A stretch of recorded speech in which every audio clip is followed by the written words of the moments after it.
Hello and welcome to my stream. Tonight we'll play more of Sable. And last stream, yesterday, we were exploring in Sansee because we were still trying to find the third and last fish for the fishing side quest.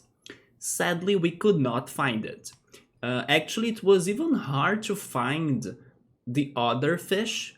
Like, there are three fish, like I said, but there are two fish that are very common to find in Sansee so far, which were the bellow guppy and the dartfish one, the doopy dart. Yes, I think that's his name.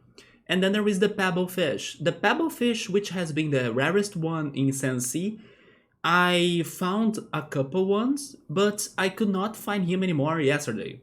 Even though I kinda thought that I knew where was his location, and then I was with this theory that he would be at a cave in Sansee and also near rocky areas, but I could not find him.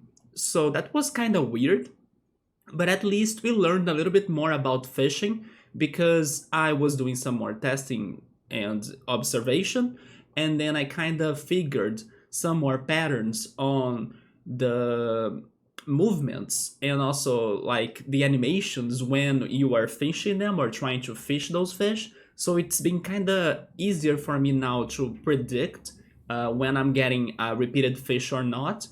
But also I realized that you can get the same, not the same, sorry, you can get different fish by trying fishing at the same spot. But then again, we were only getting the doopy dart or the bellow guppy, which are the most common ones in Sansee. But it's a good information because it means that in some areas, if not all areas, it is possible for you to find different fish. And then I was kind of assuming that I would always be finding the same fish and they would only change depending on the area or region. So maybe there is a lot of farmage involved in here, and that's also probably the reason why I'm not finding the last fish, which is the pillfish. But yeah, last time I was trying to find the pillfish, I could not find him still, so maybe today I will divide my time into like trying it again or exploring more, because I went also to Redsee.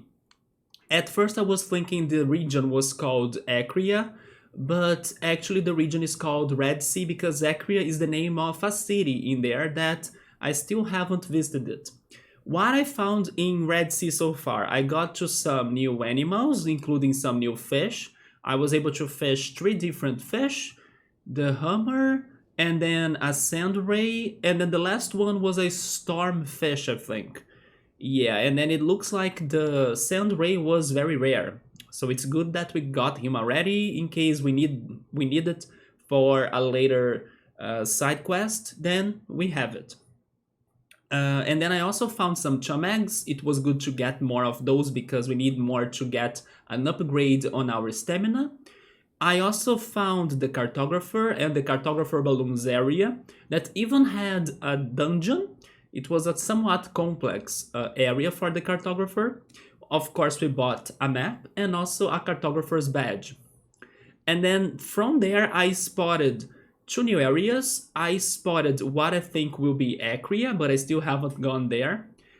I spotted, oh, actually, three areas, right? I also spotted a ship, an abandoned ship, which will be Saree's side quest for sure. We could also try go there today, maybe. It is a possibility. That place was called, let me get my notes, Balfron Connection. Yeah, this one ship is called like the Balfron Connection. So probably we could go investigate that dungeon as well. And then the last thing I found, which was surprisingly massive, was another abandoned ship. At least that's what it looks like, but it's like huge, and it's called the Whale. And yeah, that's all I have seen so far in Redsee, but I did not really got deep into anything but the cartographer's balloon area. But at least we now know those three other areas, plus some other names of locations that I still need to spot. For example, there are some campsites in there too that I haven't found so far. But anyway, I'm today starting the stream earlier, just like last stream. And then today, hopefully, I won't need to finish the stream as soon as last time. Although I kind of extended it a little bit, right? Yeah, maybe I will finish my stream at, let's say, normal time regarding these last streams I have been having. But I'll be able to stream a little bit more thanks to starting it early today. Because I still want to try finding this fish and also explore Redsee more because I actually like Redsee a lot. Possibly it's my favorite area in the game so far. But let's jump into Sable and see what we can get tonight. I also gotta say that when I was checking the VOD, I was thinking that my mic could have been with its audio in a different way because of an OBS kind of update. It happens sometimes that my mic doesn't get recognized or identified by OBS, and then when I'm streaming, I don't realize it's like off or like it's not set, and then I had to set it. But then when I was checking the VOD, even though Subaru and then probably somebody else too was saying that, oh yeah, the volumes are normal and everything, the volumes were actually not normal. But I was thinking it was my mic that would have a problem, and it was not my mic, it was actually the game. For some reason, the game had max volume on OBS. So now I hope I fixed that, and then my mic will be louder than the game's audio because last stream it was not. But I will only be sure of that in case somebody stops by later with the stream or as the stream goes. And then I can confirm that the audio level is now back to something more comfortable. Not that it was horrible, but the game audio was kinda loud and at the same volume as my voice, or even louder than my voice, and I did not notice that at all when I was looking at OBS, but now I made the changes, right? That is super annoying because normally you would assume that, oh, OBS is updating, but then I don't need to worry about any changes on my settings. And then suddenly there are changes in the settings that you don't realize, and they also don't tell you about that. So if you go back and then stream again, you kind of get surprised by the changes without noticing them. But here we are back in Sansee. Honestly, I don't know any more ideas or strategies to try finding the remaining fish. I just think it's going to be RNG based, so pretty much up to luck and trial and error, because I think I tried every possible logic or logical answer for this, but sadly nothing has worked.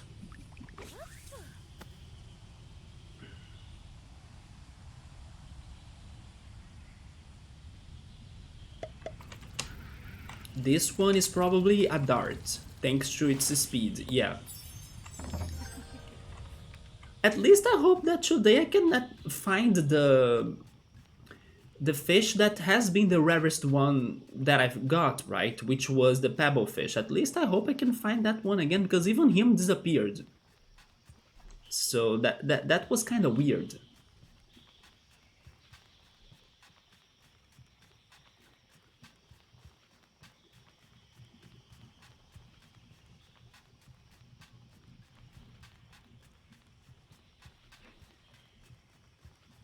Let me try fishing very close to some rocks. For example, this one.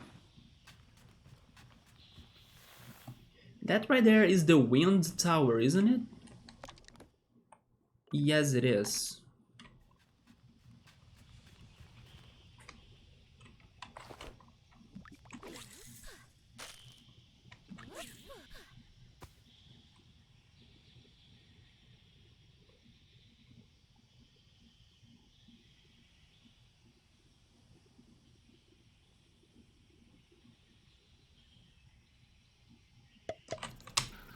No, it's another dart. Doopy dart everywhere.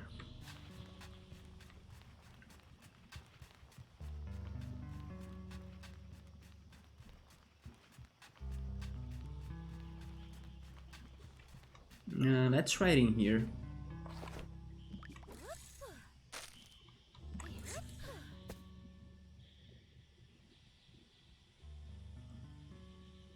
I tried fishing under shadows. I tried fishing in elevated areas, near plants, near rocks, in caves. But nothing really worked. As we got a Bellow Guppy, I will give it some more chances in here.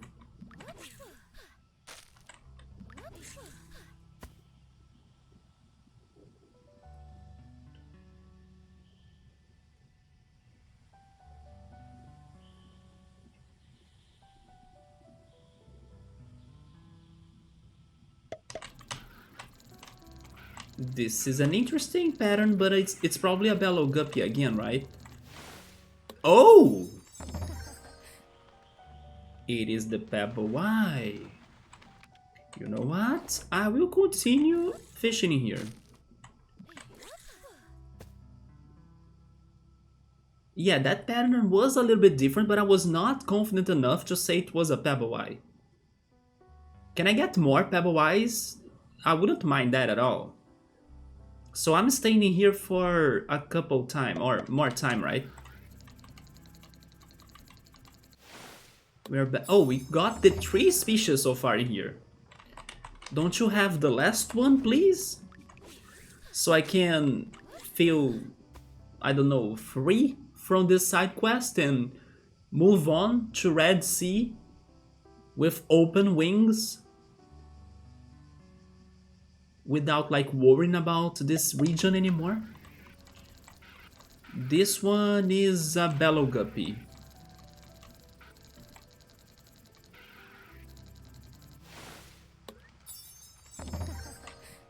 But sure. I do like this spot.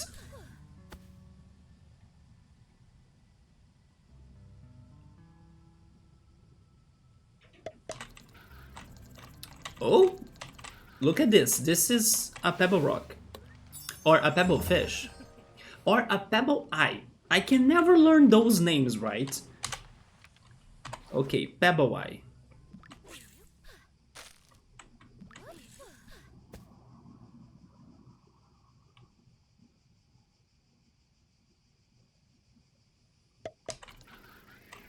We're back to the Bellow Guppy though.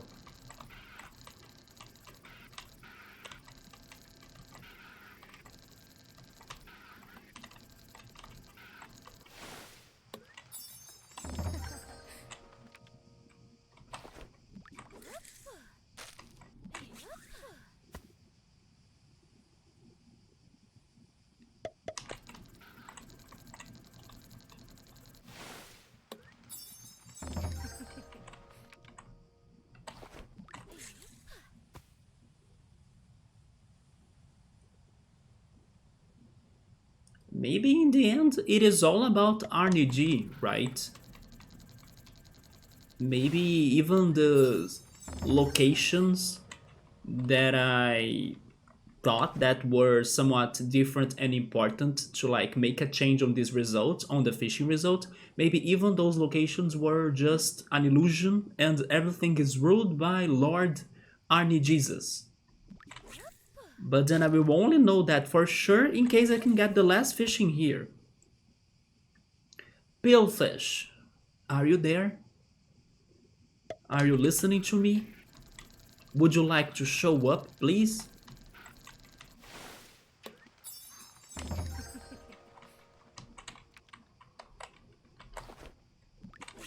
Although Sable was saying that when he was researching a little bit about these fish in this game, he said that there might be NPCs, this is a Pebble Eye, NPCs that would give me hints about them, right?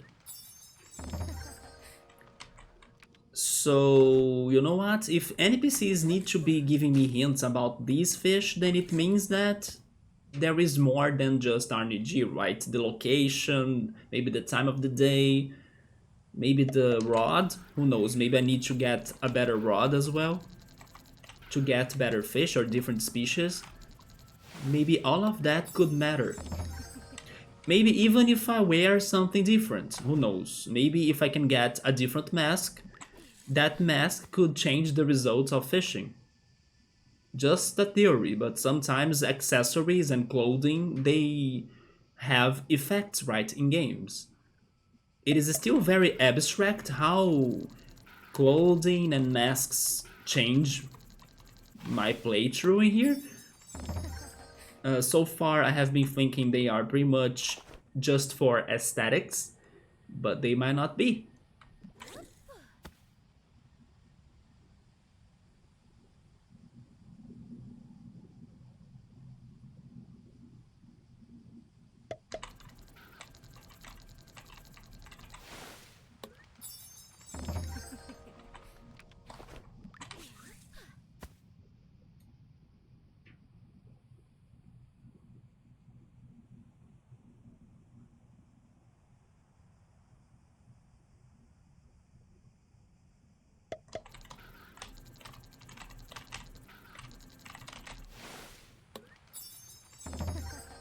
Well, at the very least, I'm getting lots of pebble ice. Can't say that's bad, especially if in the future I can sell them. And then I'm hoping they are somewhat valuable.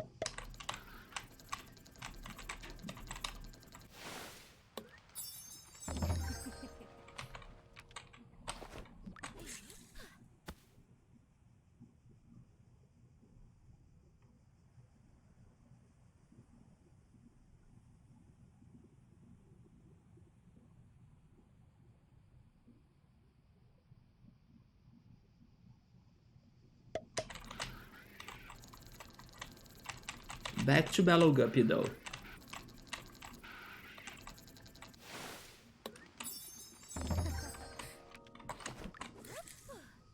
Let's keep on going. I'm getting all fish in here but the one I need. I believe this has been the best spot so far.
This does make me wanna try fishing closer to the trees again though.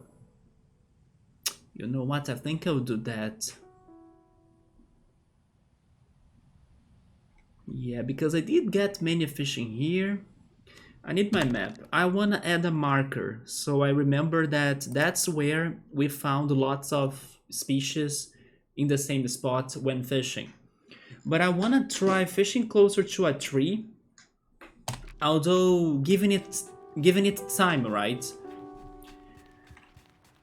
Because this makes it look like that the pebble fish or the pebble eye will be very close to a stony area or to a rock.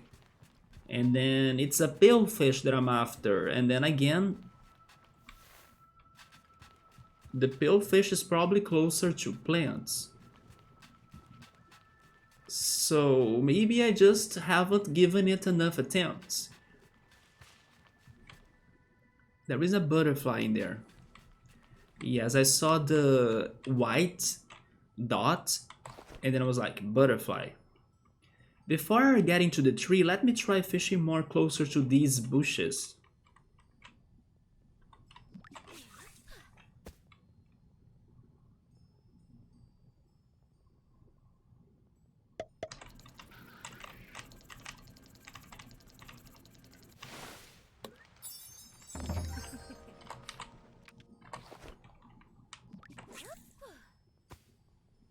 I do really hope we can get this last fish, because then it's going to be amazing to go to Redsee. But as I'm like still doing this and hoping that I can get a fisher badge, I won't feel completely... Oh, okay, it's a bellow guppy. I won't feel completely like, oh yeah, let's go anywhere we want, we are free again, or like... No, I will feel stuck because this is still bugging me.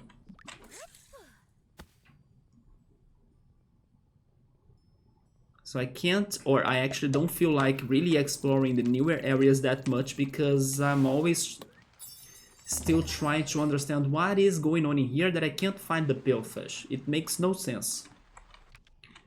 But sure, he will show up. Let's believe. When you least expect.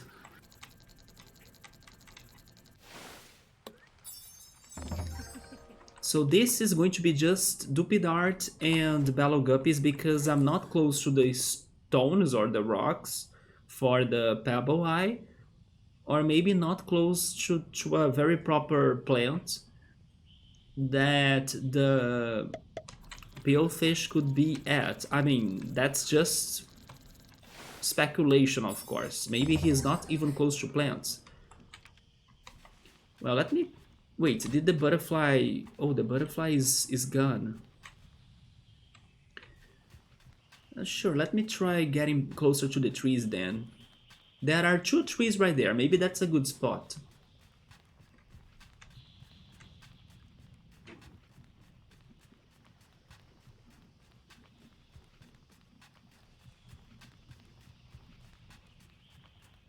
Let me check this map again.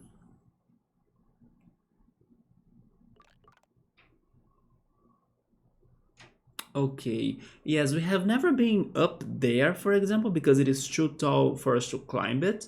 But at the same time, I just remember that we cannot fish there because it is above the floor level. So we can only really fish in the sand. Because I was thinking maybe there are unexplored areas in Sansee, and then for sure. But I also might not be able to fish in those areas. So it is in here. Just need to find the X, right? The X marks the spot. And then is this X a tree? Because it was like my first strategy, but maybe I haven't given it enough attempts. I was like giving up at the first fish. Maybe I need to do, I don't know, this 10 times until I find a palefish. This tree is like huge, so please be the right one.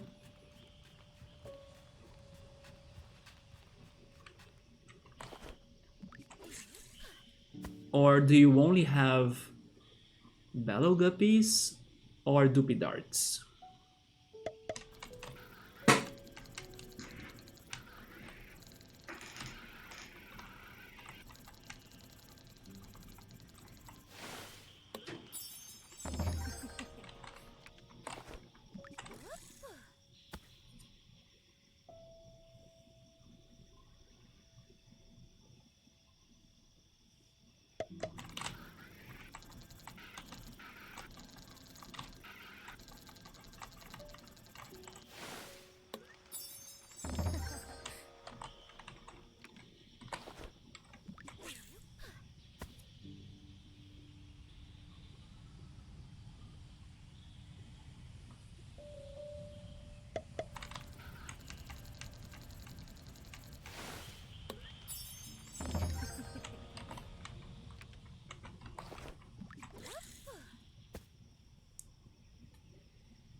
Yeah, so far 2 bellow guppies and 2 doopy darts.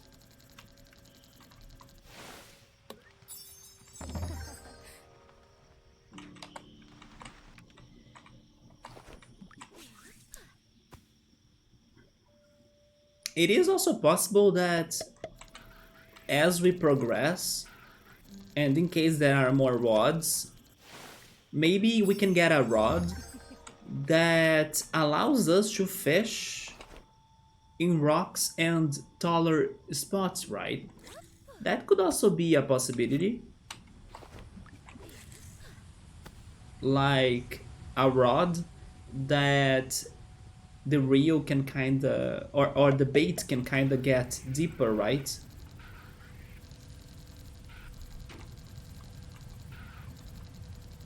Maybe the word is the cast. I think that's the word that I'm looking for. Yeah, the cast, right?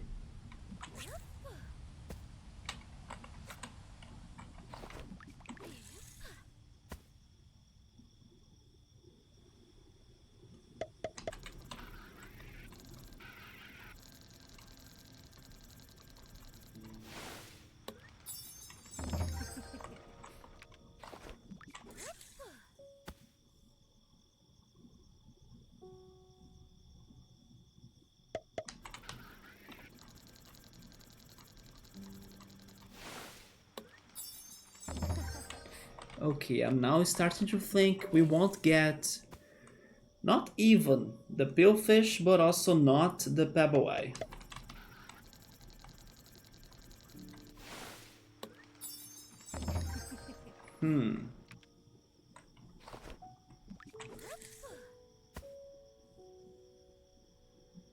Should I give it more attention to the cacti area? I have been there a lot though. And then the result was the same as this, Ballow Guppy and Doopy Darts.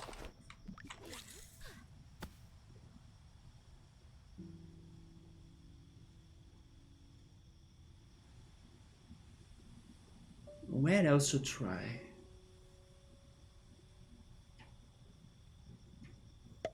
Maybe in that cave again?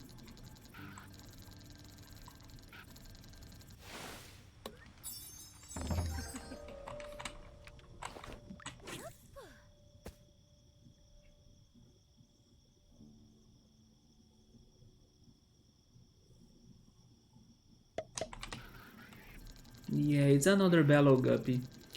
Let's try returning to the cave.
Not gonna lie, this is making me so sleepy right now.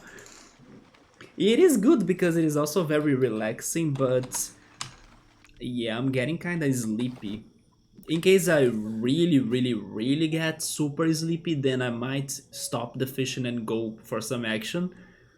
But yeah, this is making me super sleepy. Maybe I'll also need to go wash my face or something. It could also be because I just ate, and then after eating, I kind of feel asleep. Yeah, I ate two sandwiches.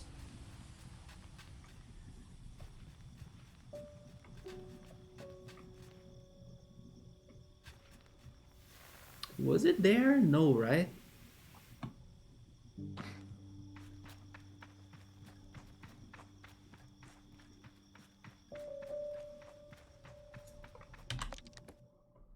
Oh, okay, it's on the opposite direction.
Let's try going inside.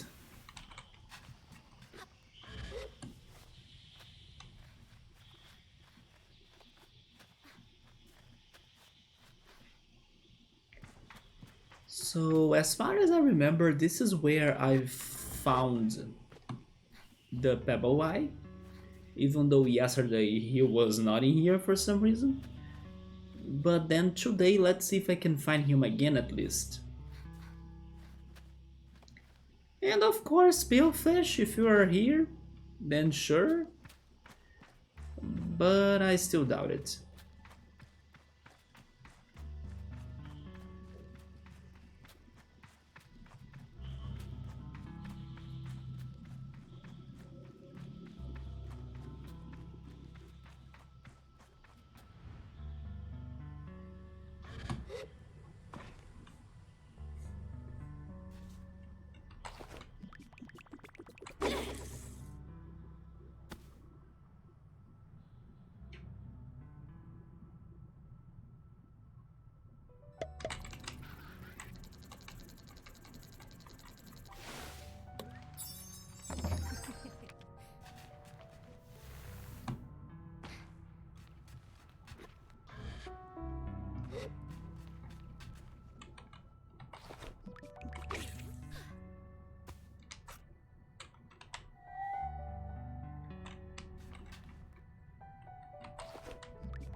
Yeah, this is not working right now.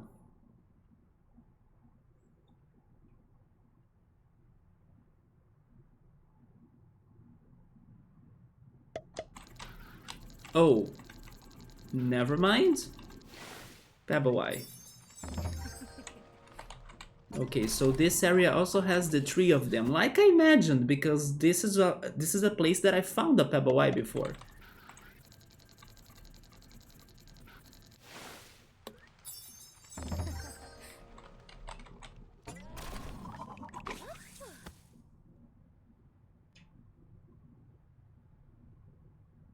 Yeah, out of this, I can assume the Pebbleway is very close to rocks, which makes a lot of sense thanks to his name.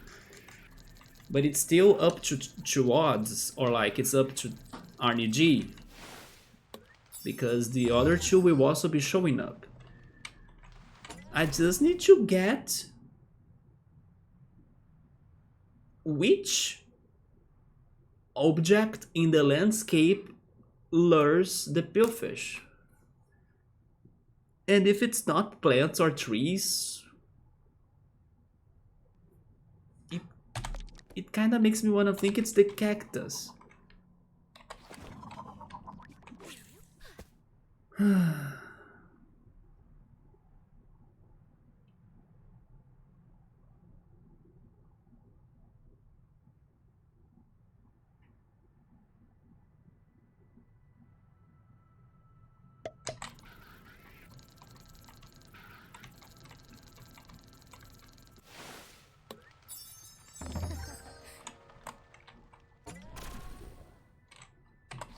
I'll keep on fishing here until I get another Pebbleway. In case I find him, then I will change the spot. I think I will go a little bit back to the wind tower.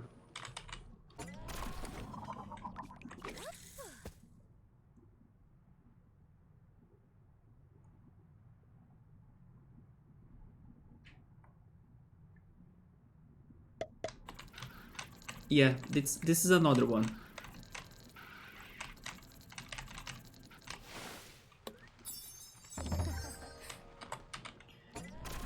Okay, so this kind of confirms the Pebbleway will be close to stones and rocks. In the Ibex camp, I could only find the Bellow Guppy. Yes, I want to return to the Wind Tower. Both because it is close to the cactus forest,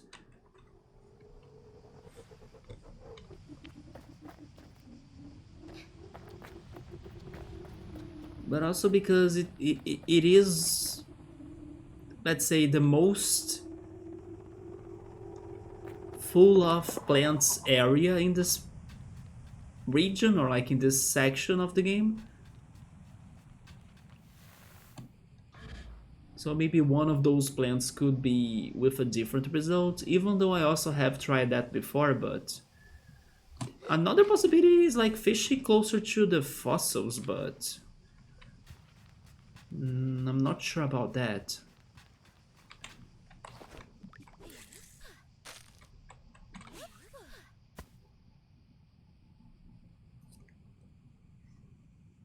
Inside of the wind tower, there won't be any spot, right, for me to fish. This is a dart. Yeah, this is the same as always. I need to think differently.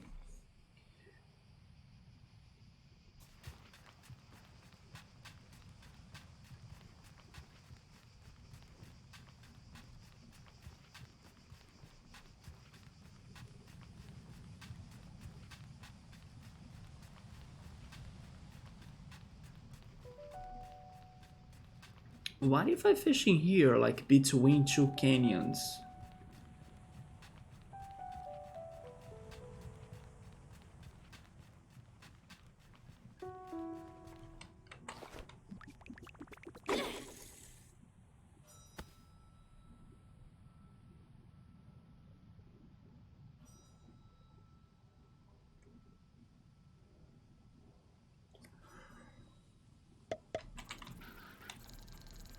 Man, I'm sleepy now.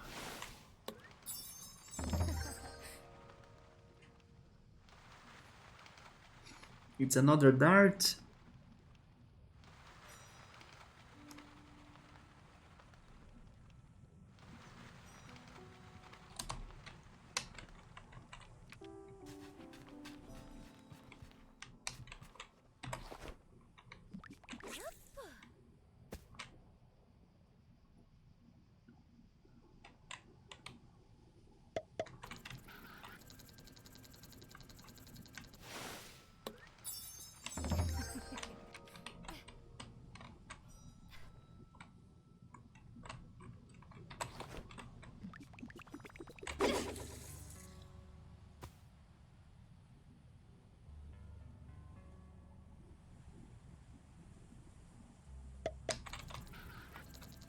Yeah, there are only darts in here.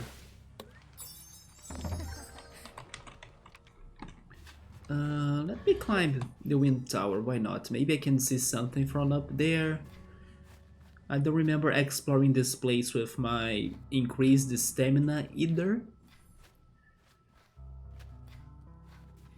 So who knows, maybe I'm missing something in here. Probably not, but just to confirm.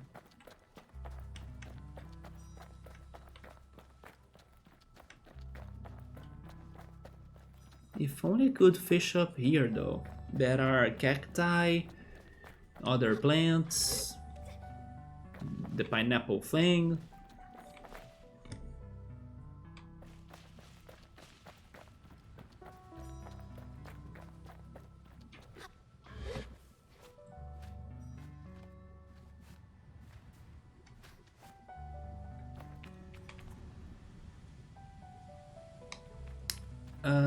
Yes, I cannot fish closer to this, right? That's very sad. You know what? I will look on Google. What is the definition Google has to the word pill? Because maybe it has a second definition that could help me out.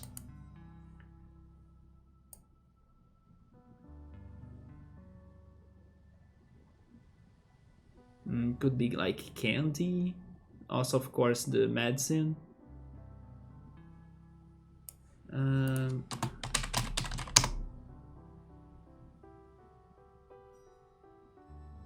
It can be a verb as well, to like defeat or to go against. I didn't know that.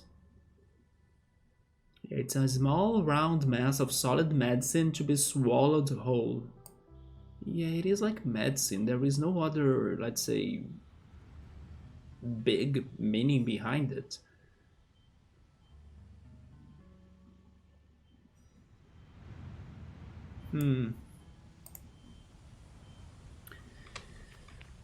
It still kinda goes to my theory that it should be closer to herbs.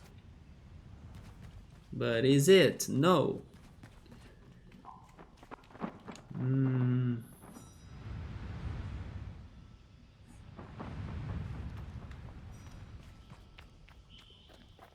If only it was also closer to the chum layer, but I cannot fish there.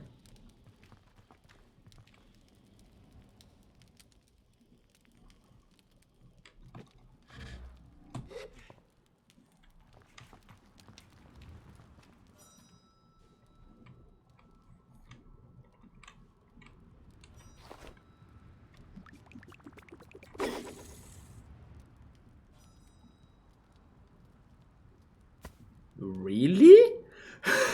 What? No way. I can fish from heights?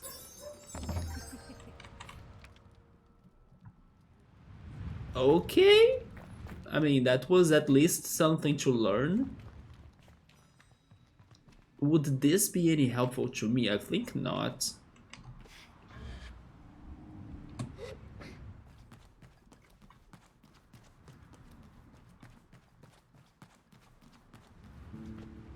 But I was curious to know what would happen if I threw the cast from there.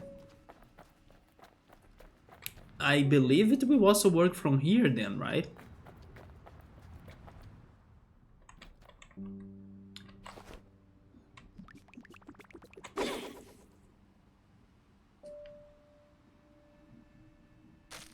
No, this is a bad sound effect.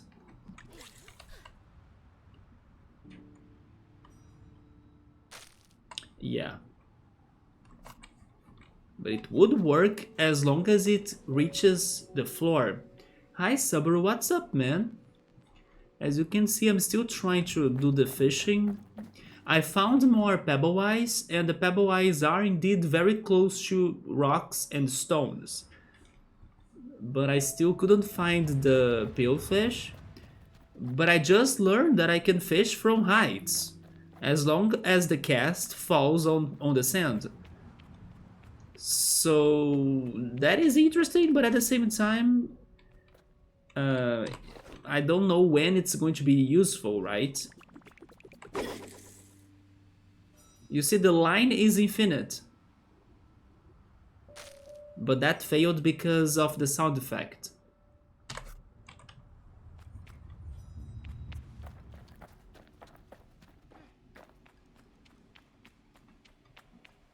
And then I returned to the wind tower just because I was around it. And then I was thinking, could I be missing something there? I'm not sure, maybe not. But I never returned here with my full stamina either, so...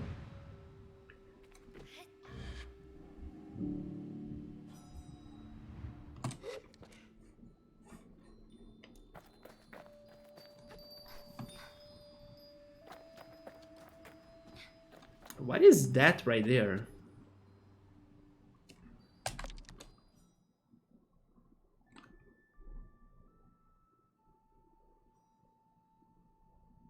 I have no idea, but I think it is in this area that I haven't explored yet. Maybe the... You see? What is that tower right there? Huh. Maybe it is, I don't know, a building in the Black Desert? Maybe the full stamina could make some difference on fishing? I did not think about that, but maybe. Oh, maybe you just... Never mind, maybe you're just saying that maybe having full stamina could make a difference on the wind tower climbing? Or were you relating that to fishing? Because I was not thinking about it with fishing, but also, who knows?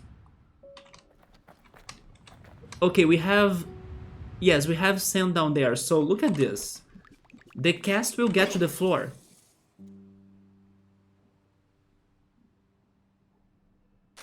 Oh. Really? Is it because it is too high? But it was working before, I swear to you. Maybe I was not... Oh, I fell. Yes, I was not that high. Maybe I was like just here. But it was working.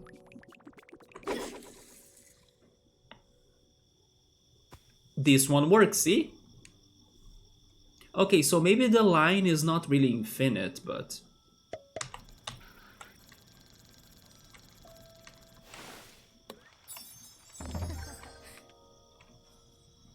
To help me to climb, yeah. Yes, so far as I understand this game, I only use the stamina to climb.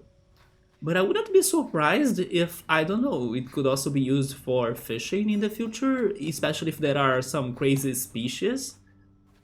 But probably not, right? Let's suppose, oh yes, you can fish sharks in here.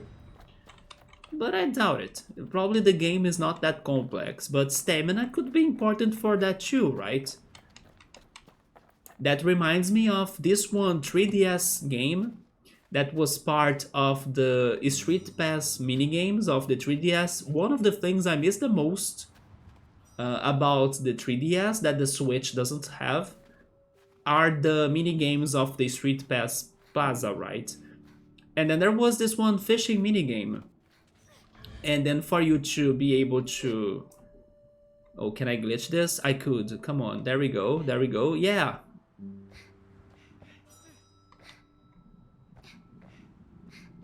recover your breath.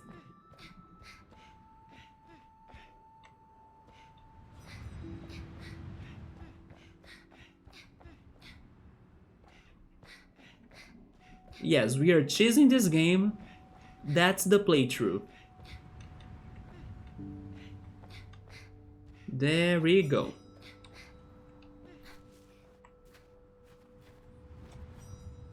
Can I stop in here? I still can't. But she won't. Maybe there? But no, I think she won't make it, right? Can you make here, Sable? Oh, she could, nice.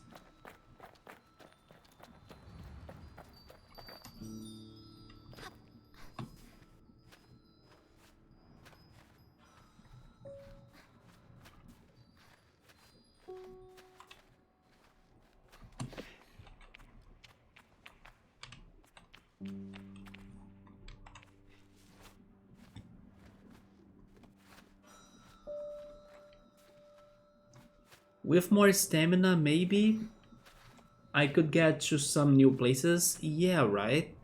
Especially to roofs. For example, yesterday we got to the new cartographer's balloon in Redsee. And then on the roof of his place, there was a chum egg. But isn't it funny how, so far at least, most tall mountains, like especially places that have nothing important, most of those mountains, they really don't have anything on top of them. Not even a chest, not even a chum egg. Normally the treasure, and then by treasure I mean both chests plus chum eggs, normally they are around a landmark. For example, the wind tower. What I mean by that is that when I'm just traveling around, even if I climb many of those mountains, they normally don't have anything.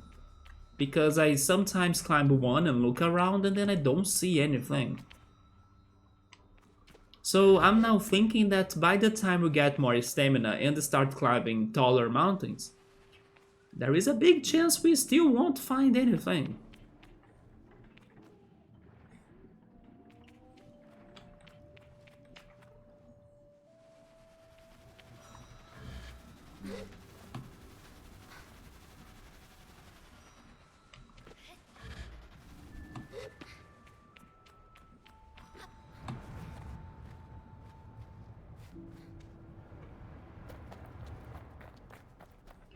Saber, the other day I was asking you if you were playing Falsio, and then you said no. But then, why is that, man? You haven't been having time, or are you playing something else? I'm still kinda playing Smash Brothers offline. Sometimes I think about going back to both Mario Kart and Xenoblade, but I don't know, I feel lazy. So I kinda continue playing Smash Brothers, trying to do some more progression. Today I was able to unlock Falco. Oh, actually the game told me that I unlocked every character. Yeah, I got every character. But in the single player story mode, I can only use the ones I unlocked in the story mode. Because you can unlock characters in many other modes too, right? By like fighting spirits. Or pretty much fighting spirits, I would say. And then as I do that sometimes, I unlock other characters too, to like the normal game, when you pretty much play it online, which is not what I'm doing. Or like when you play it with a friend in a versus mode. But in the story mode, you can only use the characters you unlock in the story mode. So for example, I don't have my favorite character there, which is Ness. But I have been using Lucas, right? Which is very close, but not really the same. But today I was able to unlock Falco in the story mode. Not that I use him, but just saying that I got more characters. You simply didn't think about going back to it yet, but in case you go back to the game, You return it and continue it from the save point, not really restart it. Yeah, right. Don't restart the game. But yes, you have been playing other games. Did you get to anything that was very interesting, very good? Maybe some mobile games even? One of the reasons that I decided to stream today, because I wasn't sure if I would, is because I really want to continue progressing in this game, even if it is at this slow rate, because I still have so many other games to play, right? So sometimes it makes me feel kinda like, man, when am I going to play the other indie games or even other main games that I gotta play?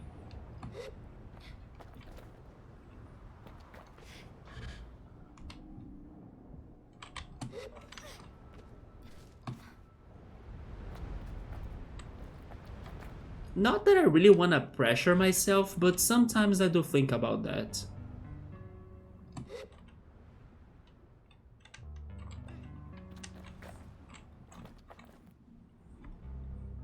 Earlier today, I was checking out Twitch, and then I saw that X5 was playing Genshin Impact. I still haven't tried it. Oh, you were playing Bravely Default by using an emulator for the 3DS? You think you were able to get up to like half game?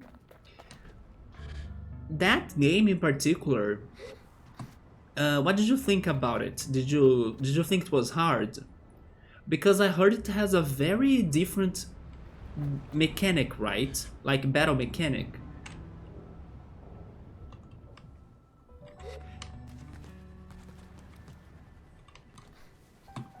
One of these days, I almost considered start playing Pokemon Ruby on my 3DS, because when I got the bigger screen, or the XL 3DS, I think 2 years ago, I also got the cartridge of the Pokemon Ruby, or maybe I should say Omega Ruby, which is the remake, but I never really played it myself.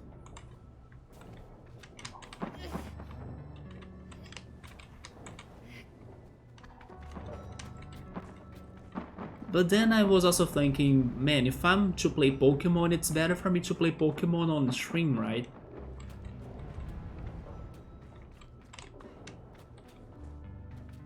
So you know, every time I think about doing something, I also kind of think on an excuse to not do it.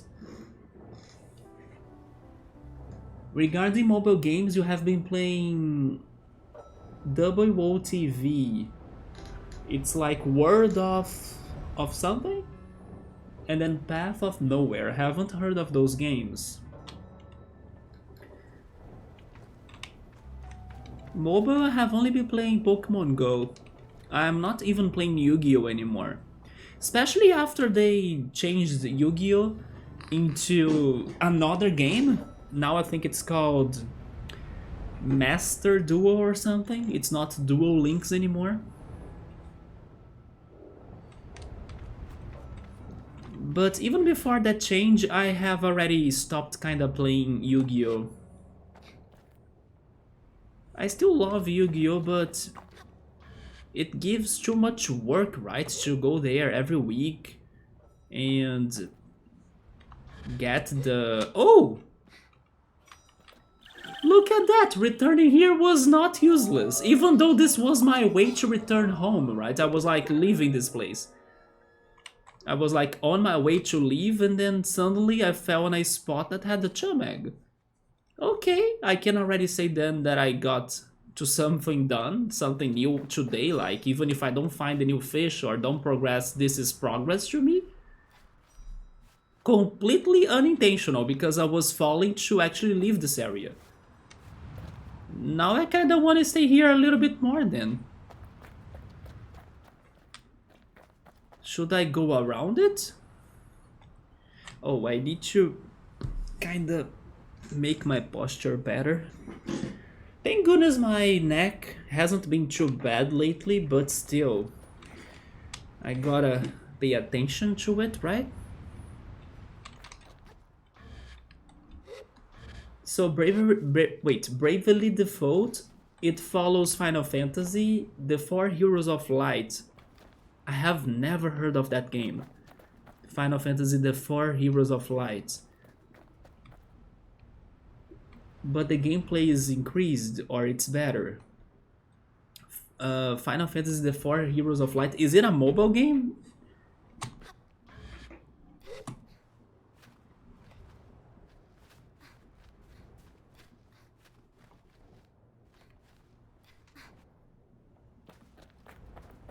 And then do you think Bravely Default is hard? Because I kinda heard it was a hard game.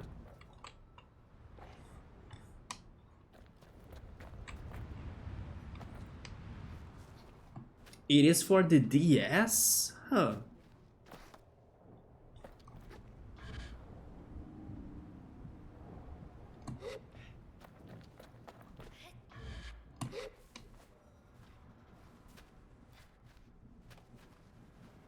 Refresh my memory, but have you played Pokemon Conquest or have you only watched people playing it before?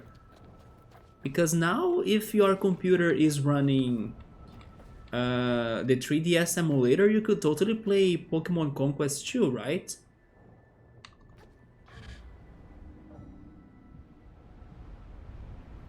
It is a little hard. I heard that it's kind of hard, yeah. You took some time to get to some achievements and to beat some bosses.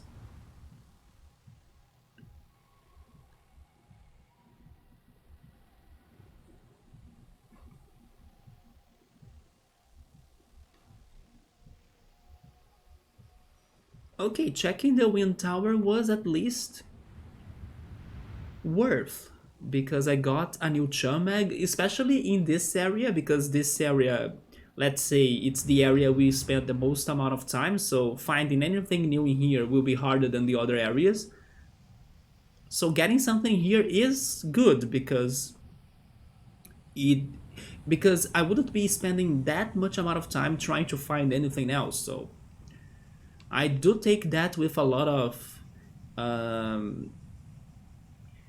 I can say that I was super lucky to get that. Pokemon Conquest, Sable has played it and finished it when he played it for the first time. You actually replayed the Pokemon Conquest? You played it more than once?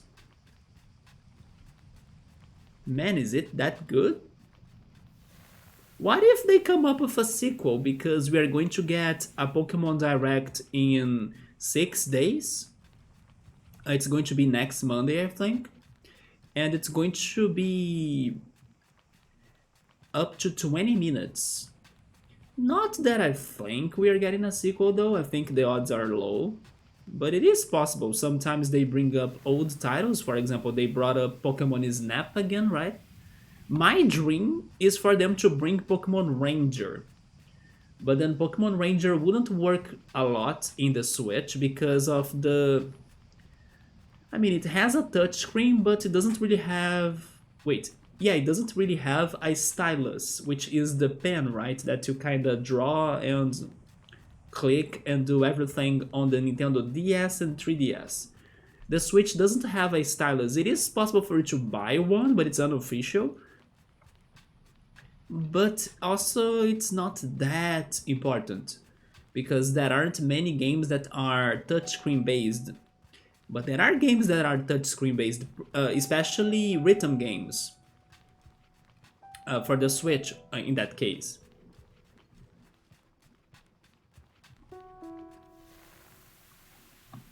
And then that's why I don't think Pokemon Ranger would return that easily. Speaking on the Switch, by the way, today I was watching a video that the Switch got a not a hardware upgrade, and it sounds like they changed, or they allowed the Switch to use a different... I mean, I don't know the words correctly for like these technical informations, or information, but it sounds like they upgraded the browser for the Switch into a different way of, I don't know, connecting to the internet or something. And some people are speculating that they are doing that because of the next console, because maybe the next console will have this one technical way of communicating to a browser or to the internet. And then people are also thinking that the Switch could be compatible with the next console. So maybe the next console can be retro compatible to the Switch, so you could play Switch games in there, which would be amazing in my opinion, especially because of how successful the Switch was, right? But it's just a speculation. But it is interesting to... What is that actually right there, by the way?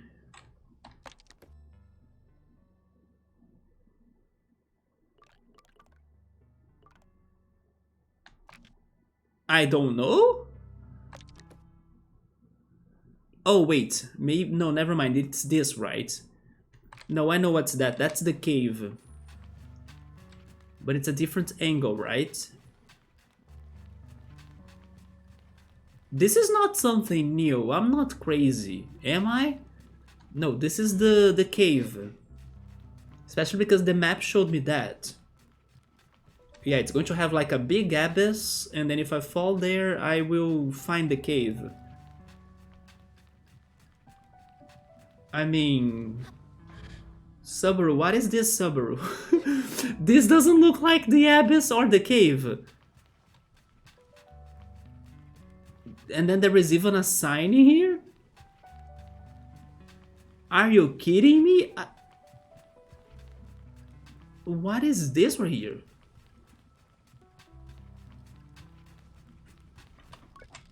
The Dunboyne, the Ewer to the east, the Wind Tower, and the Burnt Oak Station. I don't remember this at all, but I totally have been here maybe day one, and then I never found this anymore. What? If you have a chum mag on the top, I would thank you super much. But I probably have been here, right? I just don't remember this place. Right? Oh my god, I have not been here. Thank you so very much for this chum mag. Holy shit. I'm still finding places that I have never been to. I don't think there will be anything on top of this, but sure. Sometimes there are things on top. Man, I got to 2 chum mags already. How did I miss this? Especially because it is close to so many other landmarks, you see? The cartographer's balloon. Oh, that right there. That right there is the abyss. It is close to the abyss as well, the cave. I can see the top of the one tower in the cave right there. Then the cartographer's balloon. And then that right there is the Burnt Oak Station.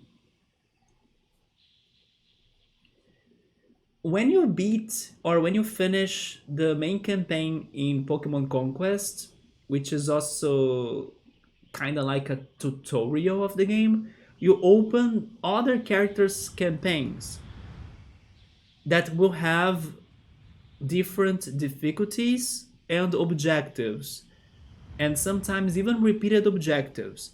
And then after finishing a certain amount of other campaigns, or let's say character gameplays, you'll be able to unlock the main campaign, or like the real one, without a tutorial. I see, so they first show you like a bunch of different game modes with different characters until they really give you the main plot or the main story. Any app or big app will get some updates. For example, a smart TV. Exactly, that's why I was saying that the Switch saved my smart TV, because my smart TV got so outdated that it was not getting updates anymore. and then YouTube and Netflix apps on it are now very slow. But then the Switch runs the YouTube, and then I can now go back to watch YouTube on my TV with good speed and good quality. I always blamed my internet connection, but actually that was never the problem. The problem was my TV not getting more updates for the apps. Meanwhile, though, Netflix is dead on my TV. I can still watch something, but it's going to be at a very low quality with the risk of buffering a lot. But then I'm telling you, Subber, that some data miners, they do think this one upgrade could have something to do with the next console, thanks to this one change that I'm saying, because that change was not for the Switch itself. They pretty much added a way to communicate by using this one technology for connection, but not being the one that the Switch uses. And then they were assuming it's the one that the next console will use to make a connection to the Switch so they can be compatible, you know? But it's all a speculation, of course. But it feels like Nintendo is getting the Switch ready for that. And then another thing that I heard was that, for example, in 6 days from now, we are going to get the Pokemon Direct thanks to the Pokemon Anniversary. And then one thing many people are thinking will happen, me too, is that they will announce maybe a bundle, but like the old games, Pokemon Red, Blue, Yellow, Crystal, Gold, Silver, maybe even Ruby, Sapphire, Emerald, for the Nintendo Switch Online, Game Boy, and Game Boy Advance games. But one thing they found is that data miners and those people, they were able to add a ROM of those old games to see if we would be able to trade Pokemon and especially connect that with Pokemon Stadium, because Pokemon Stadium 1 and 2 will also be on the Nintendo Switch Online, but then now for the Nintendo 64. And when they announced that, Nintendo kind of said that you wouldn't be able to bring your own Pokemon to those games. But it's funny how the data miners added a run of the old games and then it would be able to transfer the Pokemon from them to Pokemon Stadium. It's like the game allows that to happen. So maybe with this new update, Nintendo is also preparing the Switch for making that compatible as well. But again, we are not sure. But they were saying that surprisingly, the Pokemon Stadium game in there, it allows it to happen. It's not like completely removed, you know? From distance, it has the same texture of the mountains. That's probably why I haven't found this tower. There are these, let's say, minor landmarks here and there. That's most of times you have a chumag or maybe a chest, but they are totally harder to spot or to find because, like you said, they are not easy to see in the map, right? But this one right here is another landmark. It's the cave or the abyss one.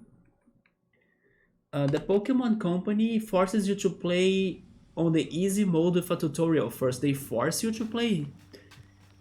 There should be a way to skip the tutorial though, right?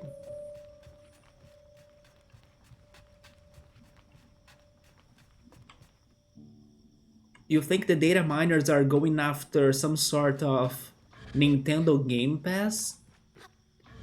If only there was a Nintendo Game Pass, right? I mean, it is kinda close to Xbox Game Pass, but of course Xbox Game Pass gives you better games to play. Speaking on Xbox and Nintendo, today Nintendo and Microsoft signed a contract. It has been rumored, and then now it happened. They signed a 10 years long contract where Microsoft gives permission to Nintendo to have the no, wait, not Counter-Strike, Call of Duty, the Call of Duty uh, license to like add it to their consoles, right? It's been rumored that Microsoft would be doing that. So Sony's claims of like, oh, if you buy Activision, you are going to have a monopoly in the gaming industry. And then Microsoft said, if you want Sony, I can give you like a contract of 10 years. So like you can also have Call of Duty in your consoles and stuff. So it's been a conversation that has been happening. But today, Microsoft and Nintendo, set that deal. Even though Activision is still not Microsoft's property.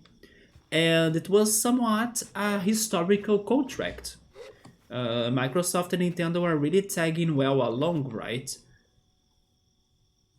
Or tagging along well, or like they are becoming more partners. Some people even think that this one contract will open up the possibility and chances for even other Microsoft games to come to the Switch or to Nintendo platforms.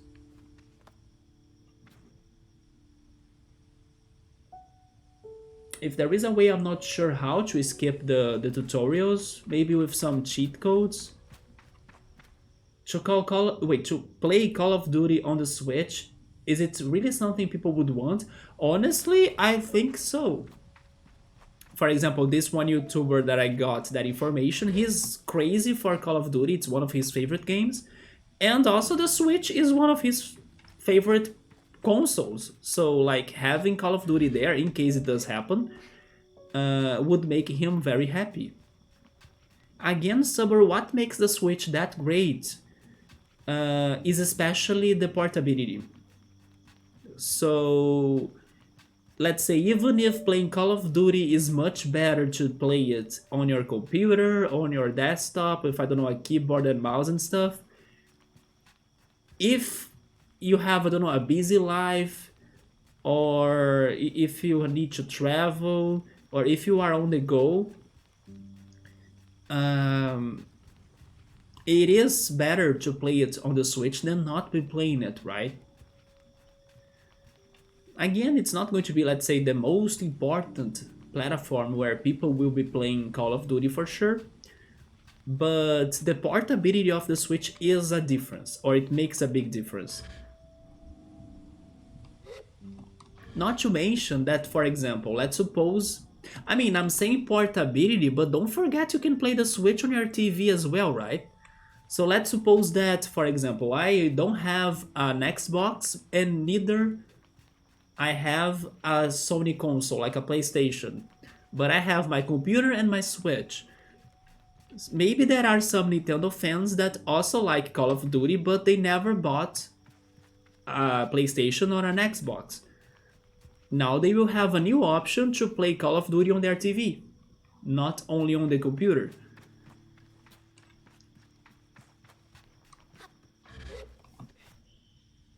Especially Suburb, because Call of Duty is a game that is very heavy regarding the specs of it, or like it is a game that not every computer will be able to run it. And it's even one reason why many people are in doubt or like unsure if the Switch would be able to run it, because it is a somewhat heavy game. So if the Switch somehow can do it, even if it is at a minor quality, some people that don't own a powerful computer will be able to play it too. But even on the TV, the controller will be the same. Yes and no, because the way you hold it is different. Or you can use a Pro controller, which I don't have, right? But if you want, I can kind of show that to you. Give me a second.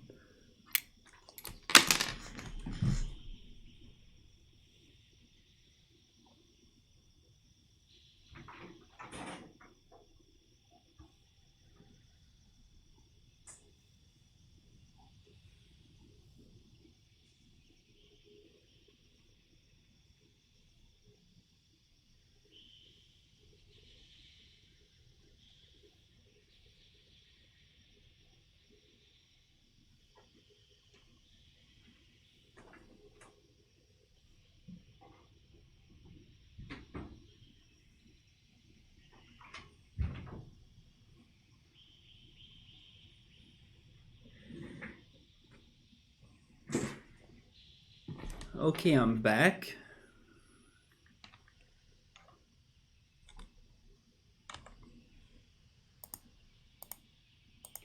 So I brought my Switch in here. So let's suppose you are going to play Call of Duty Portable, right?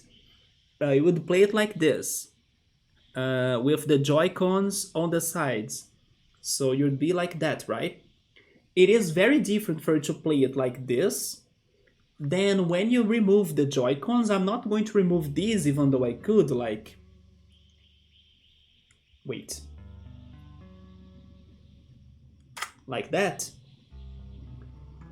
But I'm not going to do it because I already have extras to show you the other way.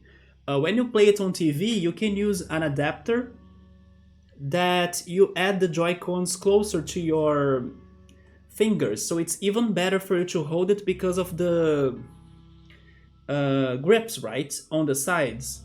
So it does feel closer to a real controller. And then better than this is the Pro controller, which is not connected with the Joy-Cons. Like, you can take them out too, you see? You connect them like this. When these two get low batteries, then I swap them with those other two from here so they can be recharging. And that's actually something that I liked a lot about buying spare Joy-Cons. I first bought the spare Joy-Cons to play my Switch with more people. Now up to 4 people, because you can also play them by like only using a single one. It is very uncomfortable, but it is doable for you to play it like this. There are other accessories too that you can add right here to make it a little bit more comfortable, but I don't have those like near me right now. But it was good because of that, because when 2 of my Joy-Cons right here are low on battery, then I swap them with the others, and then I don't need to wait for them to recharge. I can keep on playing my Switch for the whole day, or for all time. But that's the thing, it is different. It is much better for you to play like this than in the portable mode. But of course, I'm saying it's better, but I'm not saying it's bad, right? You can totally play it on the portable mode too. But especially for a high precision game like an FPS such as Call of Duty, I think it makes a difference. But it's going to be the same, like you said, regarding the Joy-Con use, but the way you can use the Joy-Con varies.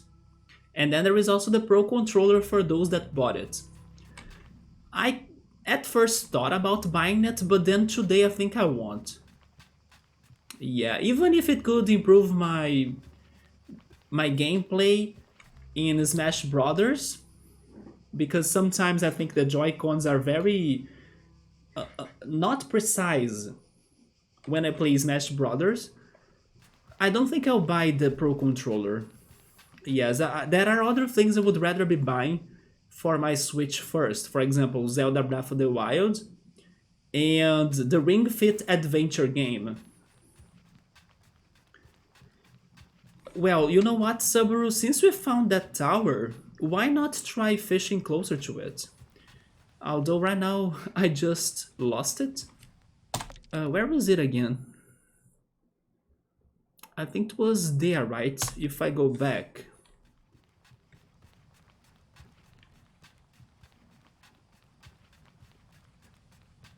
There are some people that can play FPS games very well on the controller.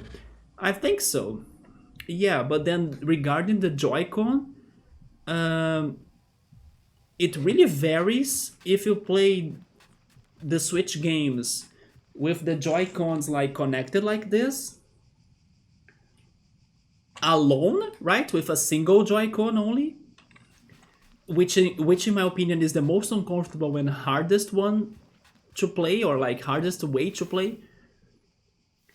Or if you have a Pro controller, but the Pro controller is like a normal controller, it's not with the Joy-Cons. And then there is also, of course, the connected portable version. That is a little bit uncomfortable because like your arms or your hands are far from each other, right? So it is not really the same. But Subaru, I can't really give you like a proper opinion on like which way is the best because I'm not an FPS player and maybe I'll never be one. But for the games I play, I totally think the most comfortable way to play is by having the accessory grip, right? This one. This is the best way to play the Switch. Subaru, where is the tower now, man? Was it a mirage? Oh wait, that orange marker probably shows it, right? No, never mind. The orange marker was a spot for the pebble eye fish. Yeah, I placed that in the beginning of the stream. I just lost the freaking tower once again.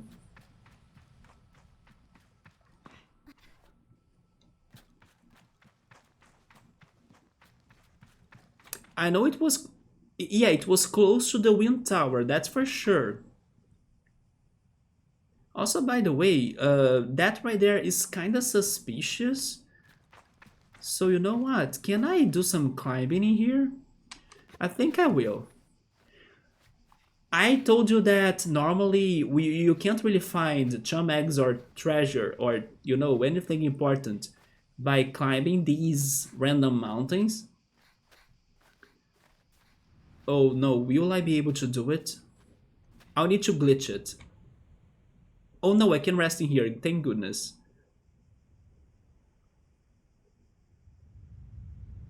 Yeah, I'm not expecting to really find something, but I will test it out. Because I did see a formation or a rock formation that looked weird. So I do want to investigate it.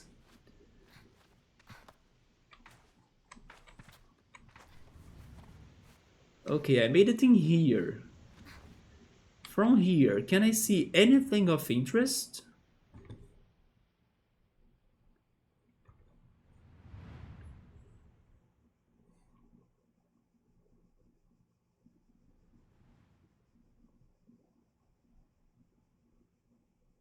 I can't.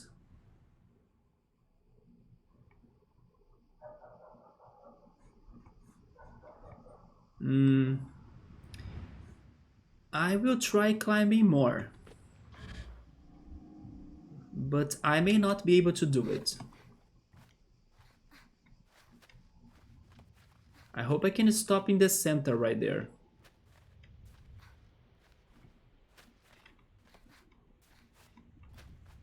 Oh. Okay, I'm falling.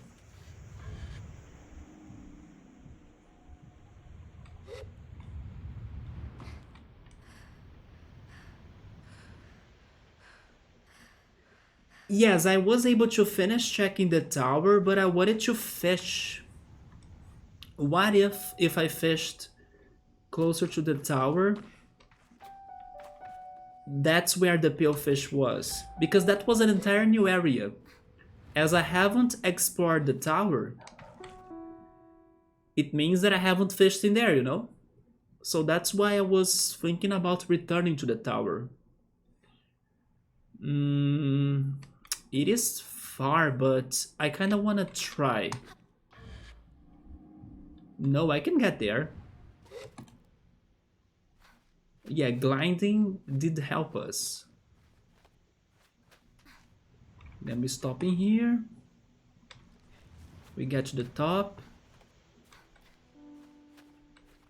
Yeah, that's why I wanted to return to the tower, just to see if I could fish there. Wait. No, that's nothing, right?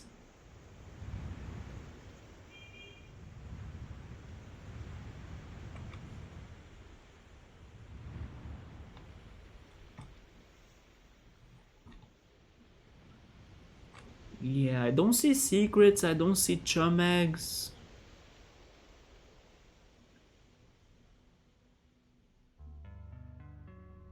Can you see the tower from here?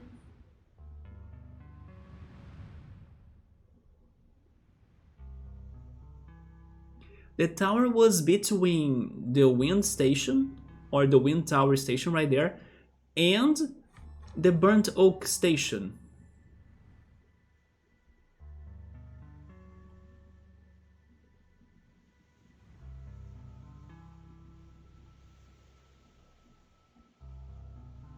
I cannot see the burnt oak station from here. Oh wait, is it that? Oh, I think it's right there. Yeah, that on the horizon, right?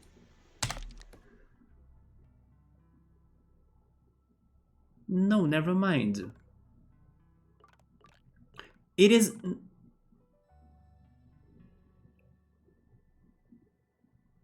No, wait a second. Maybe actually the tower was between the cartographer's balloon and the wind tower. Not really the burnt oak station. It was between those two right here. But you could also see the burnt oak station from distance.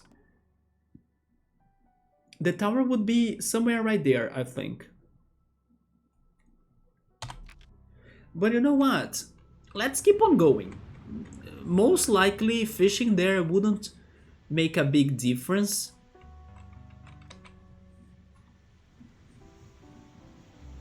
But in case we cross the tower again, we can try.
Saber, yesterday you were telling me about The Last of Us, and today I found a couple more scenes of the game that were not in the series.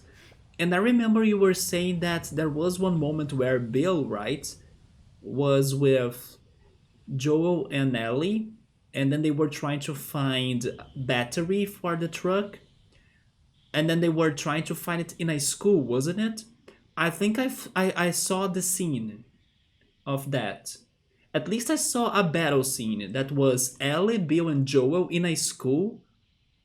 It was actually in a gym, right? In the school's gym, beating some zombies, and especially one of those um, looters. I believe that's the name you said.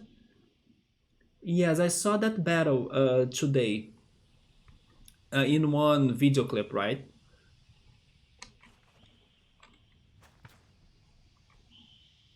Honestly, the way the battle happens was very interesting because Bill does help you to beat the zombies, even though he's like the NPC, right? But I liked how it was dynamic. Every character was kind of protecting themselves and running away from the zombies, and then more zombies were entering the school and everything. It was kind of very dynamic. Bloater. Yeah, there we go, the bloater. Yeah, I did see that battle today. But that school was not the university, right? The university from the series? The one that had the monkeys? It's just that in the series, the truck that they probably were trying to get the battery to was just ready, right? It was just ready to go. Probably that school was different. Yeah, that's how I felt too. The university was like much later or after that.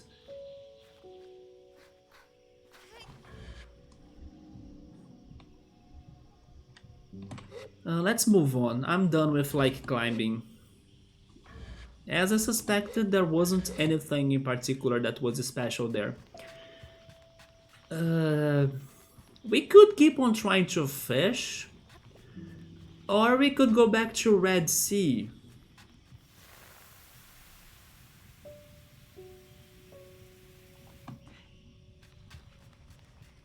Let's do this. Let's go back to Redsee and then maybe finish one dungeon, and then with the remaining time we might have after that, we return here and try fishing. So what I want to do is actually, I think the best thing for us to start exploring Redsee right now is the, I never remember how it's called, but connection, right? Balfron Connection. Yeah, I think we should go for the ship first. My shortcut is either the whale or... Oh, actually I have a Balfron Connection shortcut. Yes, let's go there first. Let's try this dungeon first because I think it's going to be shorter than the whale or visiting Acria.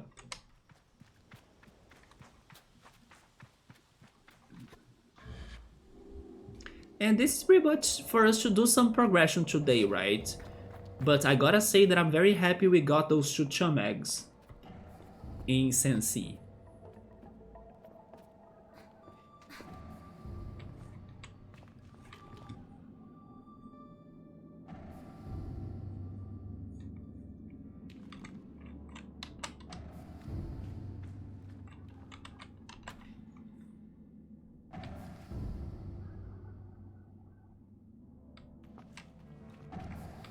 Elevators?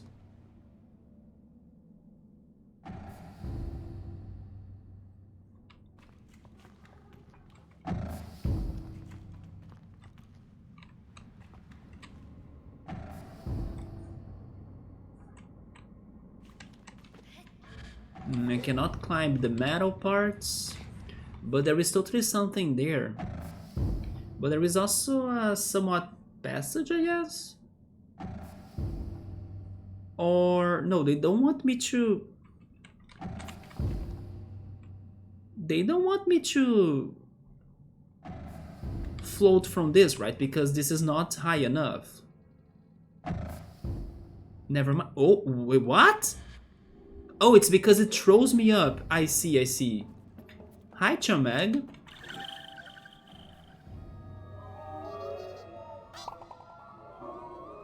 Yeah, it doesn't go high enough, but it does give me the impulse so I can make the jump.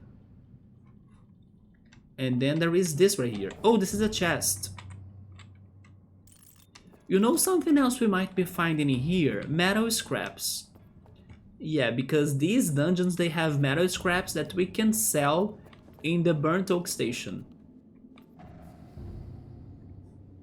So let's keep an eye open for metal scraps too.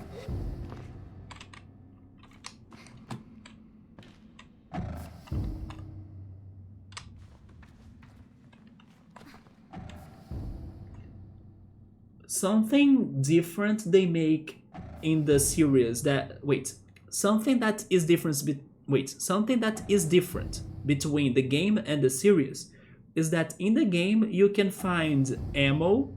You can also kill the zombies in a stealthy way, kill the infected, but if you try doing that in the series, you kinda lose the feeling of being threatened a little. Yeah, because... Oh, another Chameg? Because Joel will become OP, right? Which is actually the opposite of what's going on right now. Yeah, if they start really killing everybody, every zombie, every day, then they will really become OP. But what I wish they could be doing, and it's kinda like what they have been doing so far, I just kinda wish they could have been doing that. Not... Maybe the word is not more, but I just wish the focus of the show was that. I wish that the zombie parts were with more attention. But it feels like the zombies are really not the focus of the story, right? Or at least not that much. But I was hoping they could set traps, you know, or like escape in some strategic ways. And they do that, but normally somebody suffers the consequences.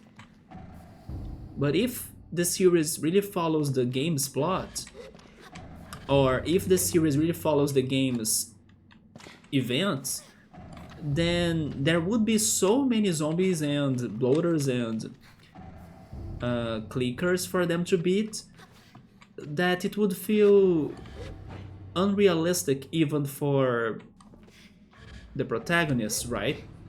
To be like dealing with so many zombies and not really dying or suffering. Well, The Last of Us is not a game about killing zombies. Yeah, that's what I was hoping for, kind of. It is a game that has a plot. It could be both, to be honest. But it's, again, focusing so much on the government part.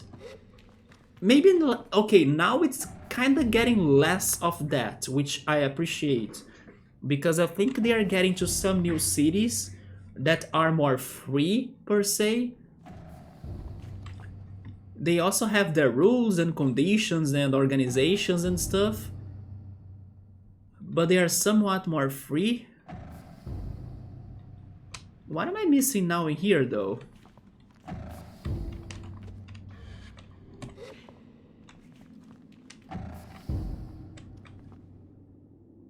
So yes, I appreciate that Fedra is kinda less important.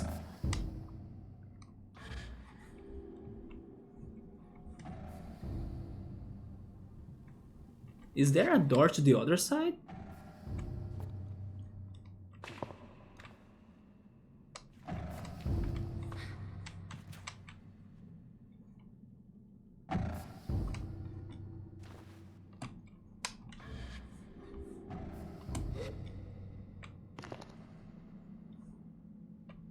Well, I have the feeling I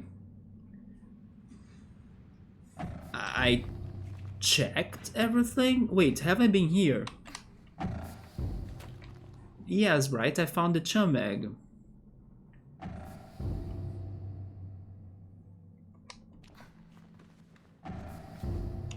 Wait, no, I'm totally missing something, because this can't be the dungeon, right? That's where I came from. Behind me there is nothing.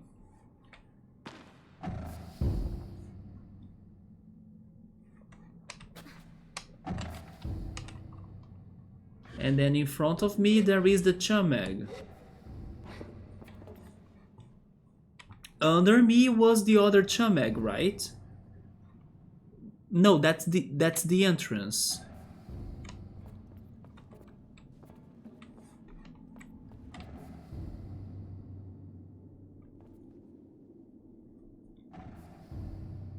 What?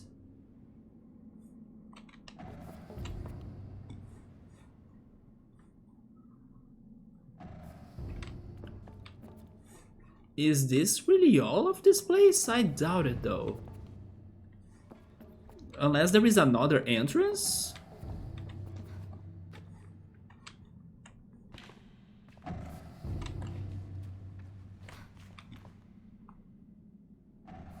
Yeah, up there.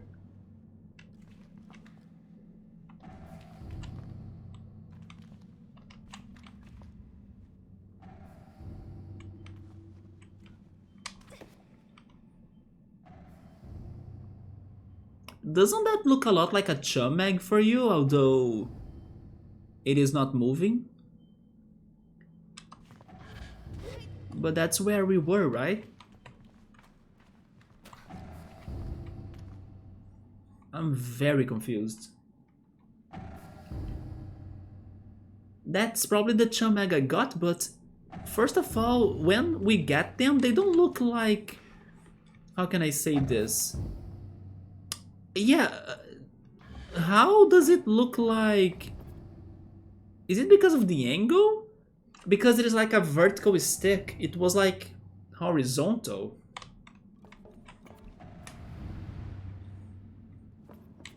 But I think we are done on this section. Because there is no other way, right?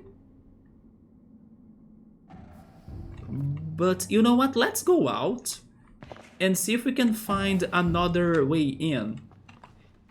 This can't be all to this place. Oh, it is the angle, yeah. It was just a weird angle to look at it. But again, we have been everywhere and there was no other way in. It's because we were looking at it from below. Yeah, it's not a good angle to see him. We don't see things from that angle that much, right?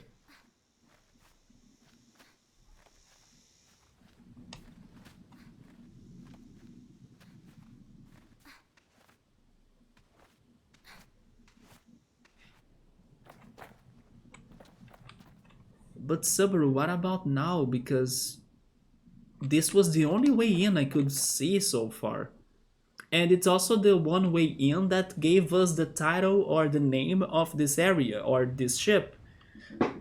Which means it's probably the most important way in.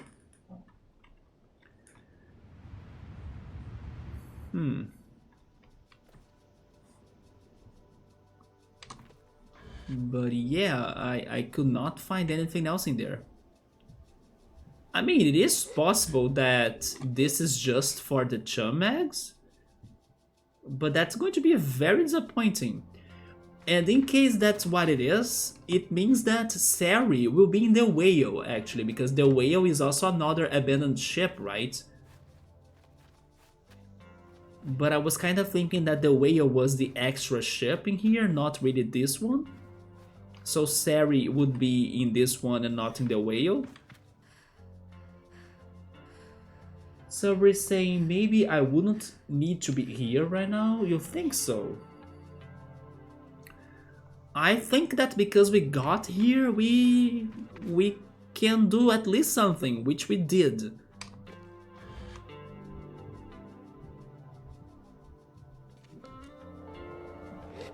Never mind, the name also shows up from this side, right?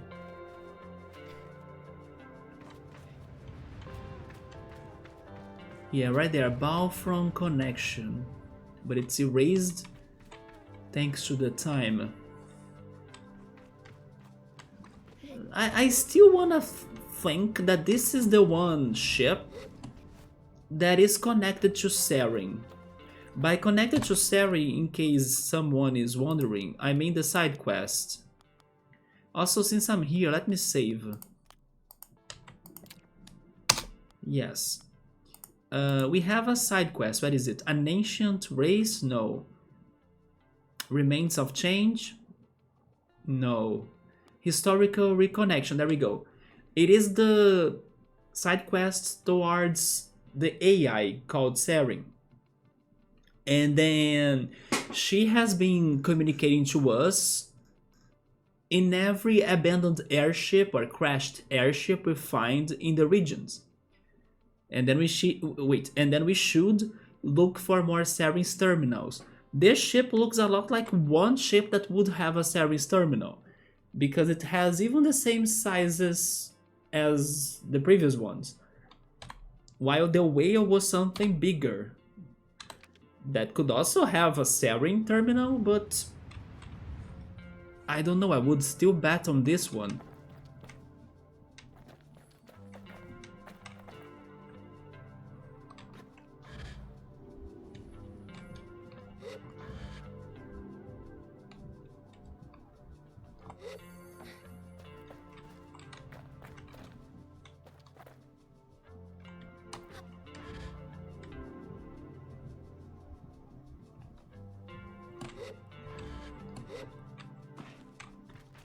Yeah, we cannot enter there from the turbines.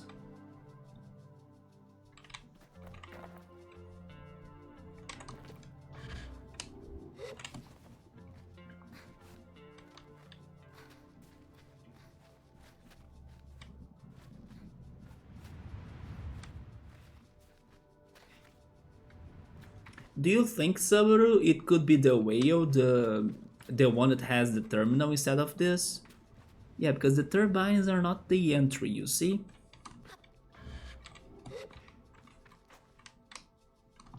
Oh, I fell. Oh no, I wish I did not fail. Let's go back.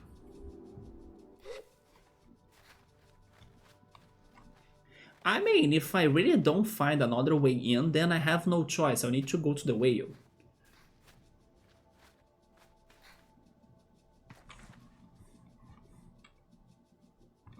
I also remember going to the ceiling or to the upper part of the ship, and then there was also no way in.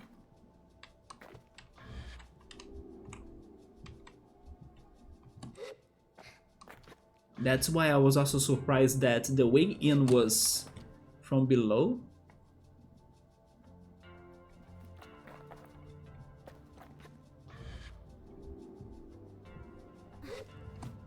Is it possible to do a fast travel? It is, because I also registered the whale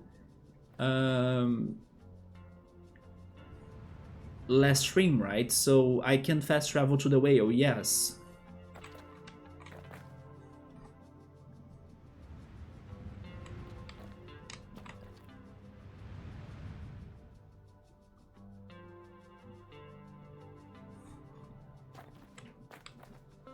So I can pretty much travel between this ship and the whale freely because I have them both registered in the map. Every time they give us the name of the spot, it becomes a landmark in the map that we can fast travel.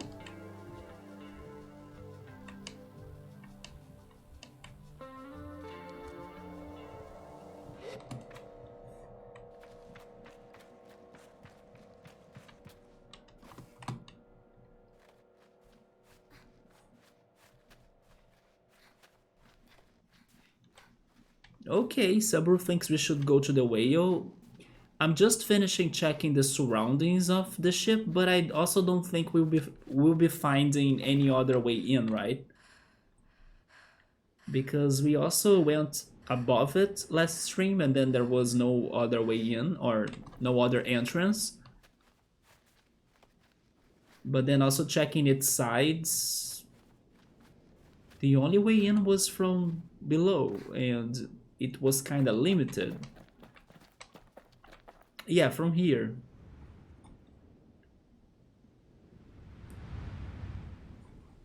Not sure if I'll be able to get to the top of it anymore, but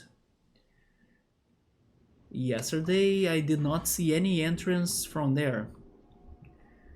So sure, let's go to the whale. It's a change of plans, but let's see.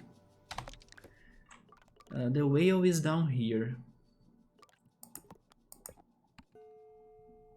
But I still wanna believe that we are not done with the Balfron Connection. So this is the whale. A massive destroyed spacecraft or whatever this was.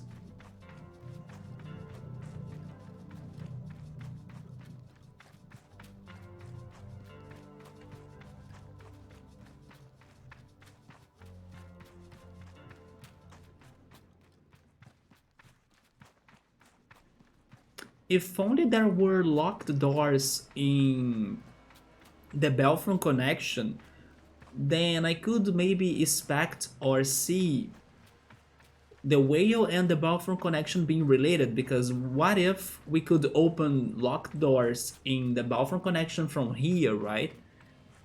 But I also did not see anything, like there are no more doors, no more passages, just the elevator that gives us impulse to jump higher.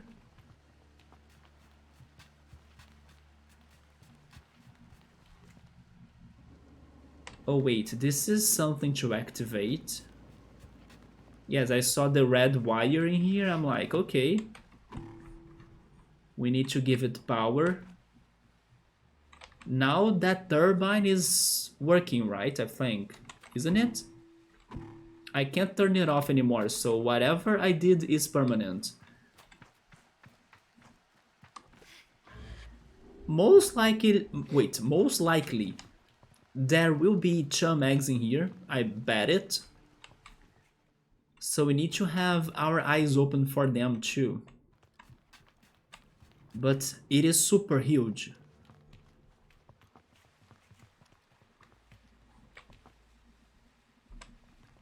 So I'm not sure where to look for them.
Wait, the energy supply changed again?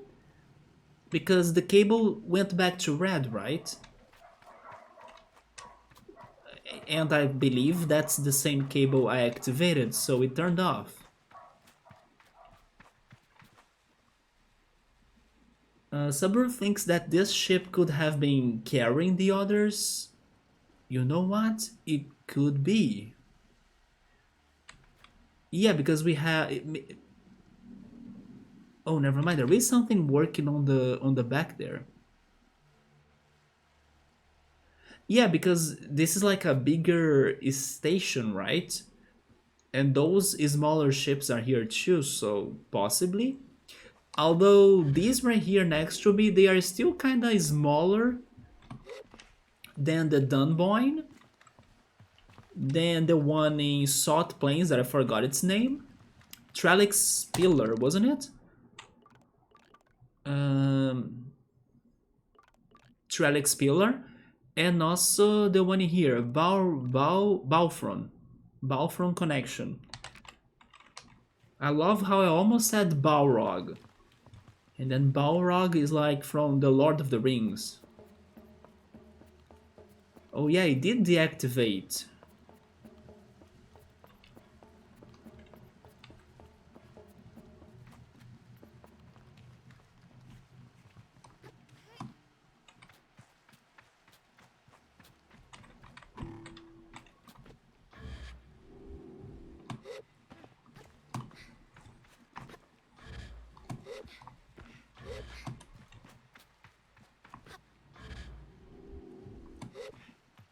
I don't think I can get there that fast. Or I can get there that fast. What's down here? A chum egg?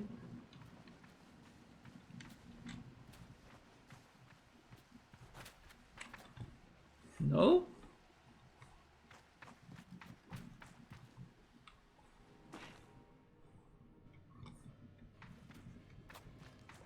Oh, yeah, there is a chum egg.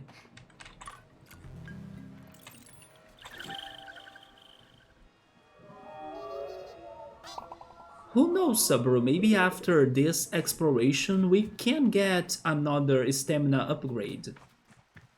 We have 55 chum eggs collected so far, which I believe we have 15, right, in the inventory. With 5 more, I think we can get another stamina upgrade. So that's looking very good for us.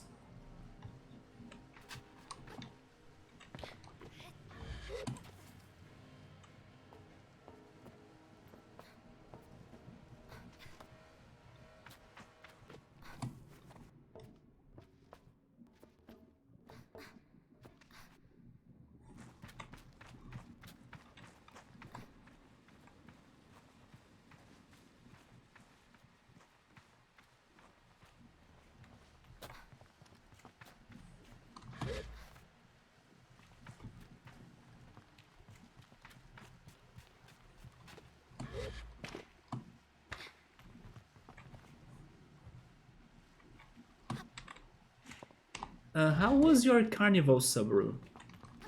Gotta tell you that in my opinion, this was the most chill, calm, and peaceful carnival I have had in my life.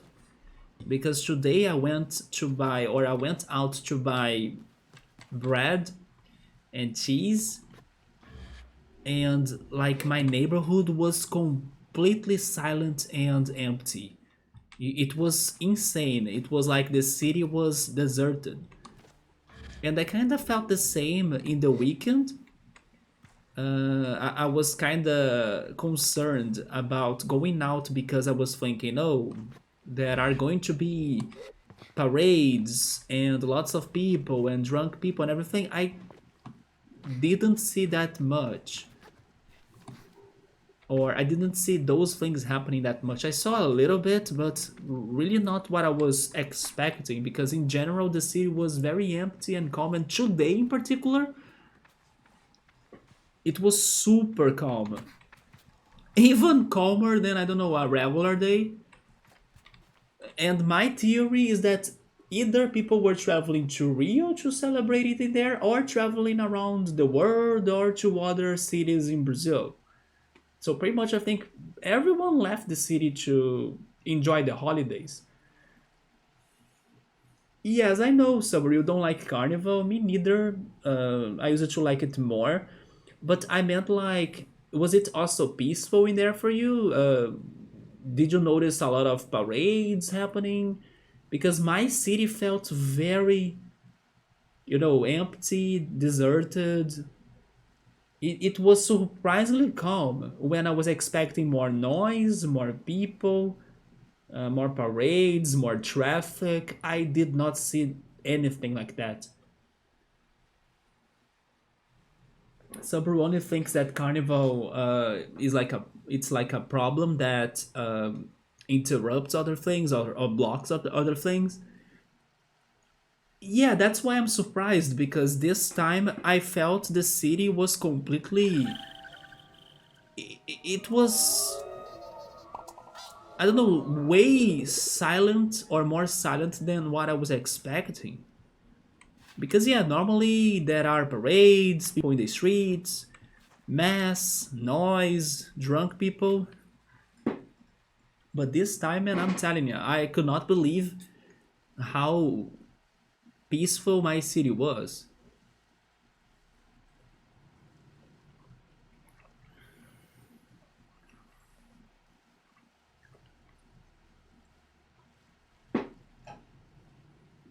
So I do hope it gets like this more times.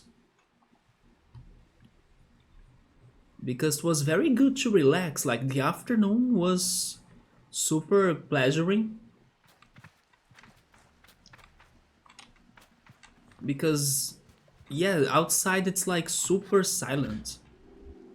There was even one day that I took a nap in my living room. Normally I don't take naps, especially not in my living room. And then I was so like relaxed and sleepy that I was able to take a nap. I took a nap from like 2 p.m. to 5 p.m.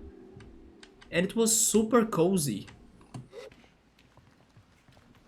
And still, thank goodness I could sleep well at the night, because this also happens. Sometimes I take naps and then the nap kind of replaces my regular sleep, right? Or I don't feel as sleepy or tired when I go to bed for real. But thankfully, this time I could take a nap and still sleep. What about the weather? It's been hot. Yeah, sunny and hot. The rainy weather. I knew it. I knew it. I have played Banjo-Kazooie, Banjo-Tooie, and Mario 64. I knew this was a spot for a chum egg. Or for a collectible. There we go. Two more, I think, Subaru. We got three right now. Yeah, I think the rainy weather has decreased. Or at least in the past days. Or in the weekend per se. Maybe Friday was the last day that it rained. I didn't notice any rain. Yeah. It's been clear skies and sunny weather.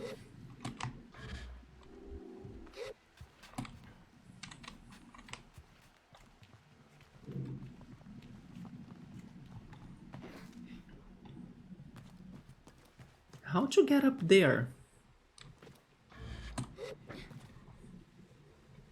I really hope I'm not getting lost, by the way, because when I started talking about that, I felt like I was not focusing on where I was going.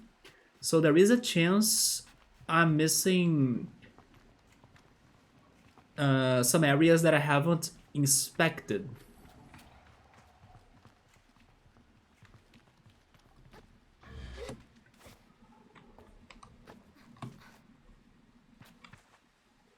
What is this entrance?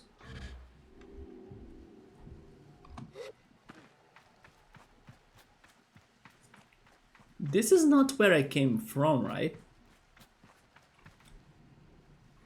Yes, I came I came in from there. Is this the official entrance?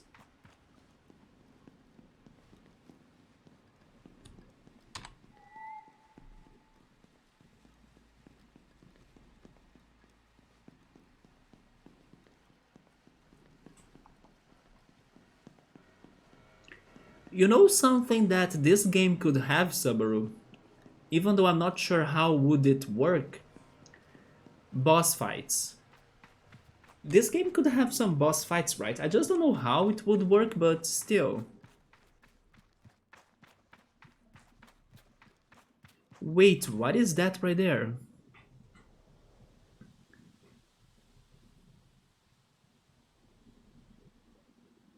We have another ship in here? I think we have a third ship in here. Wait, or maybe that's in the new area, because there is totally something there that's mechanical. I would need to avoid everything that the boss tries to hit me or when he's attacking me, and make him to hit himself. That could be a way. When I said like boss fights, I was thinking maybe on mechanical bosses, so maybe robots. Yeah, what the heck is that sparkling?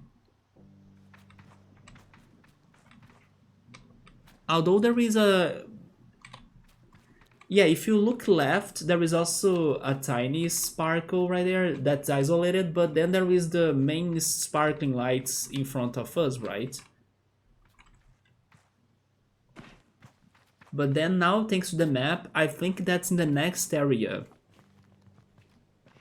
That I'm not sure what's there. Just checking these other debris. Because maybe there is a chum egg and I need only two more, hopefully. But yeah, I think this game is only missing some boss fights. And you know something else that this could have? A race. Because we have the glider, or actually I should say the ship, right? Or the bike. We could be using that bike to race, because I was actually thinking at some point that we were going to race other people, maybe. And so far, nothing. Maybe it's because I'm comparing this game to another game I played on stream in the past, which is called Beyond Good and Evil. And Beyond Good and Evil is like a cult gem, right? You know what? Maybe that's the game that I should be connecting the recommended videos on YouTube to this game. When the, let's say, the stream or the VOD ends on YouTube, then there are some recommended videos. I should link this game to Sable, or maybe I should say I should link Beyond Good and Evil to Sable because it is a lot like that. Yeah, Beyond Good and Evil had racing because you also drive a hovercraft in that game.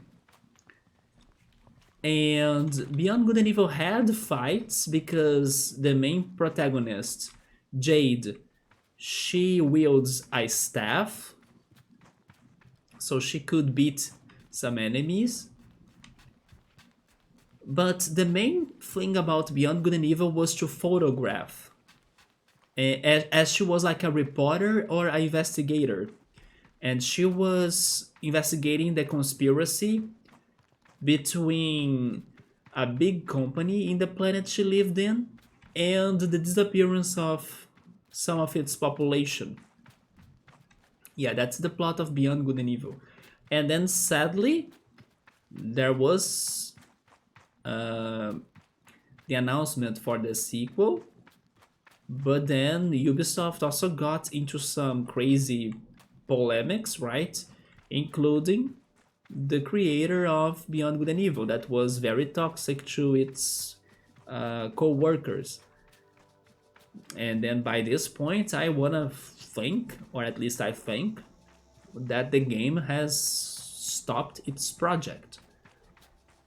At least I'm not sure what happened to it. I think it's not a thing anymore.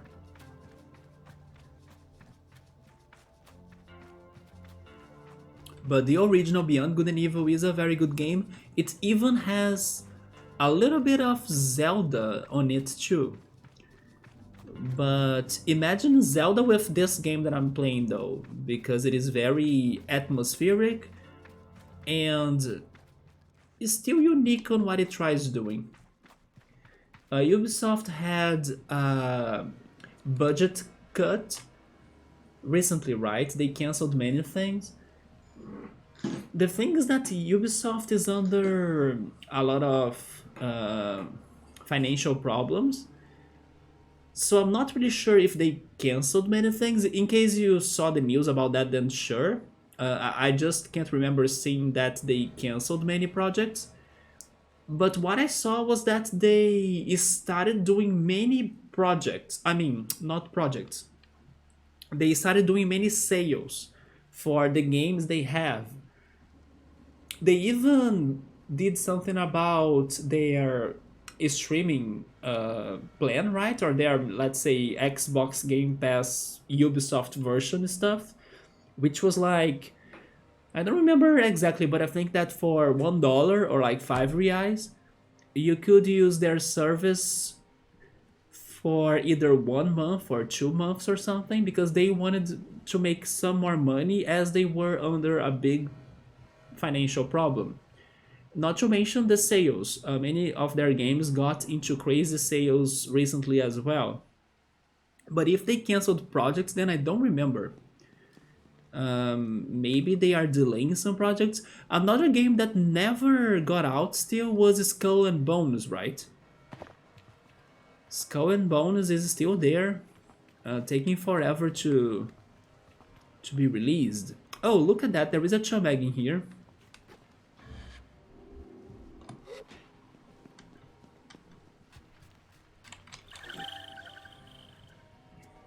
But the one thing I'll never understand about Ubisoft is why is there no new Rayman game? In the last Nintendo Direct, there was a Disney platformer game that you can play up to 4 people that looked a lot like Rayman Legends. Everybody that I was watching on YouTube reacting to the Nintendo Direct, they said the same thing, like, look, this is like a Rayman Legends game. Yeah, and then I was like, man, we should get another Rayman game, right? And then no, we did not get anything. Maybe it's because, let's say, not only Ubisoft, but let's say that the company in general, or the companies, or the industry in general, right? They think that platformers are not as strong right now.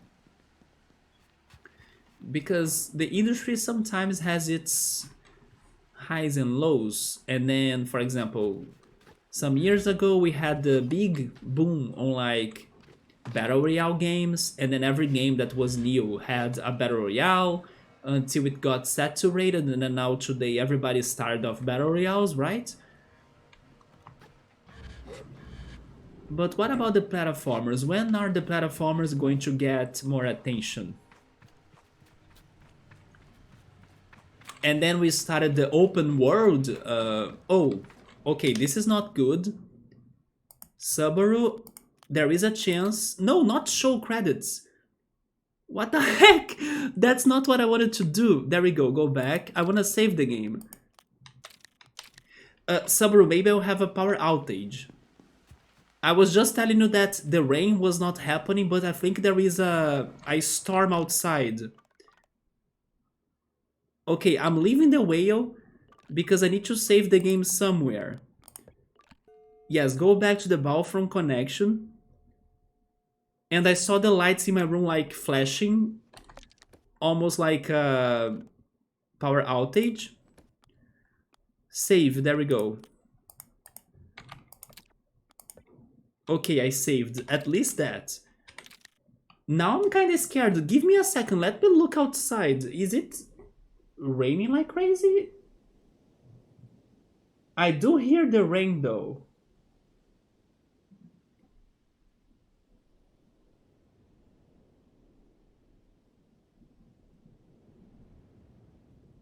Maybe the rain from the weekend was accumulating for today? Oh yeah, it is saying we are having a thunderstorm right now. Let me go check it very quickly.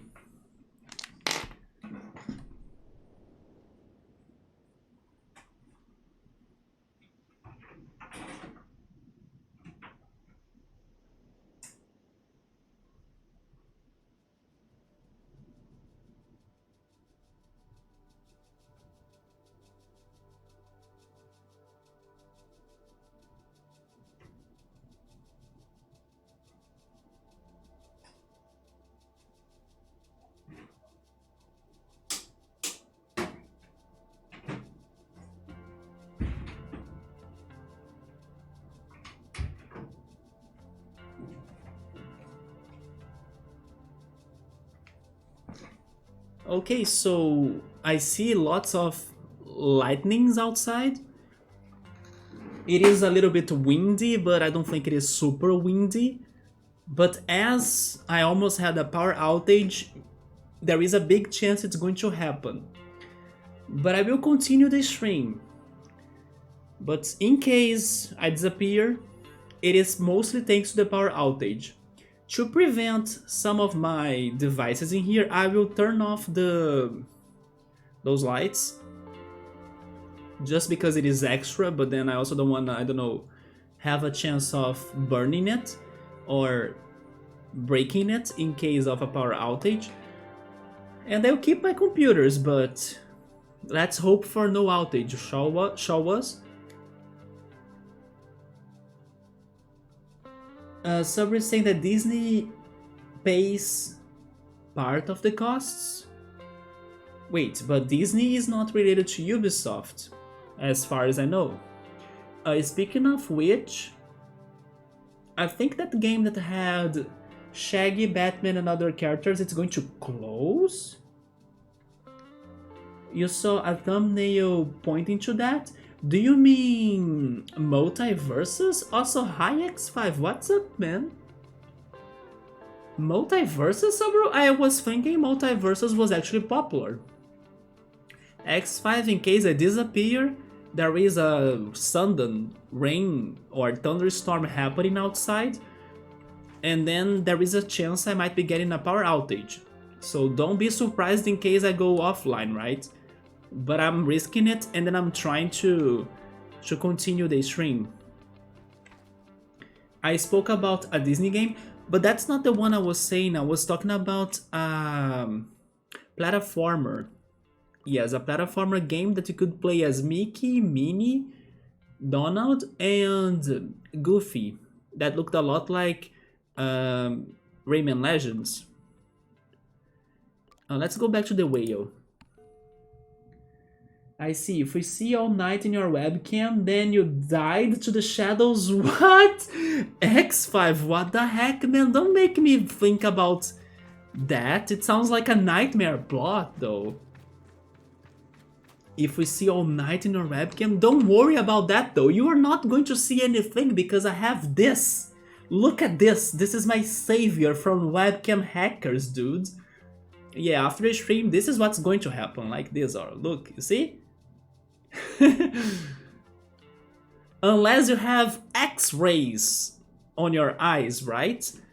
Your eyes is like special. Somebody is saying that the title used to say that it lost 99% of the players?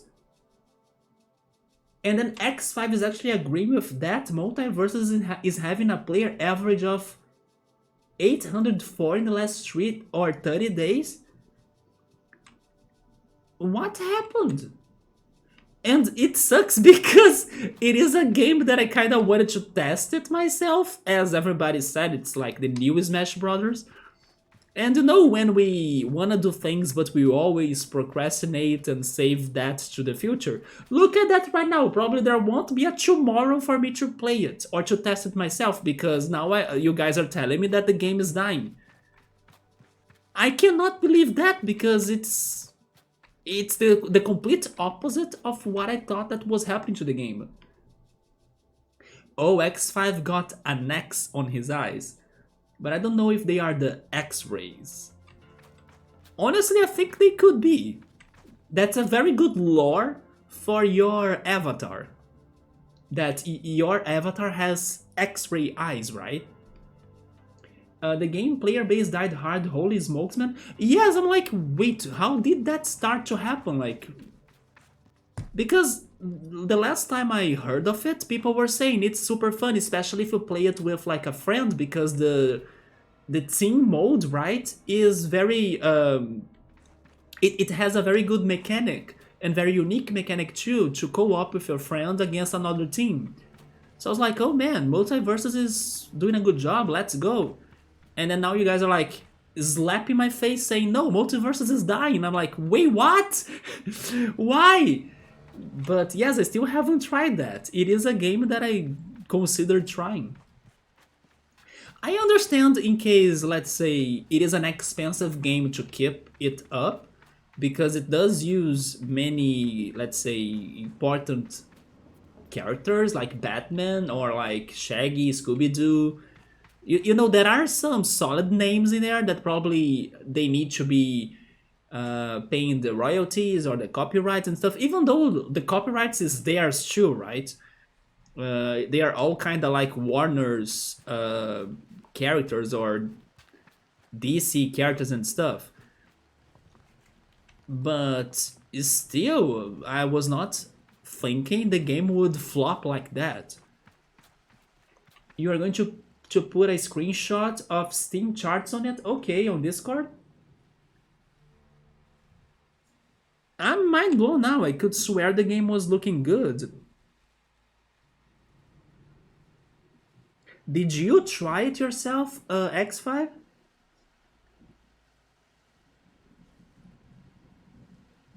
Holy shit. So it was like a blast in July 2022. But then in September, for some reason, the player base started dropping. Oh my god.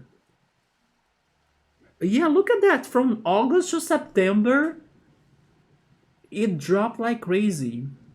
Could it be because it doesn't get updates? Or events, maybe? This kind of makes me sad, to be honest, because it looked like a very good game.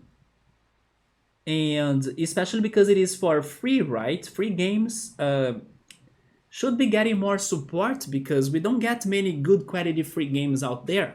Especially a fighting game like this one. The only other one I can think right now is like Brawlhalla.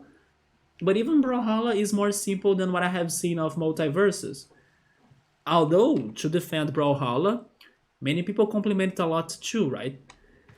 And Brawlhalla has Rayman. Where are you, Rayman? Back to my platformers. Leave Brawlhalla and return to your origins. Pun intended, because there is also Rayman Origins, right? But yeah, it makes me sad because it is a good free game. So seeing this game dying like that, it's not going to be a good feedback for the companies to be dropping more free games for us. Unless something else happened.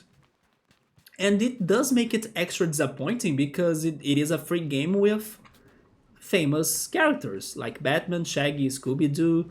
I think some cartoons as well, right? Some other cartoon characters. I can't remember who anymore though. It went down like damn, yeah.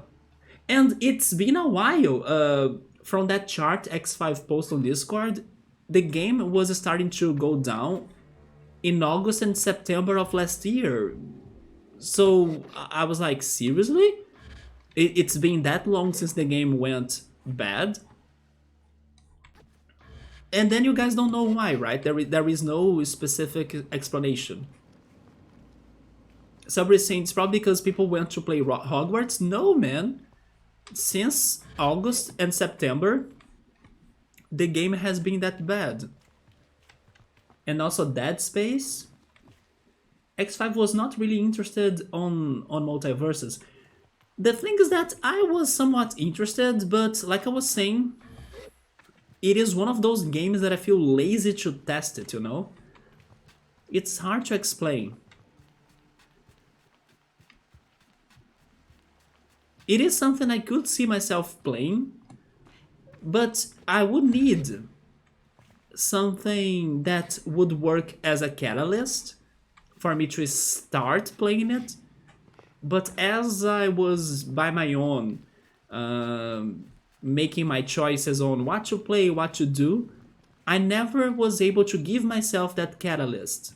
Maybe if I had a friend that liked that game telling me to play it like crazy every day, you know, maybe that could have worked as a catalyst.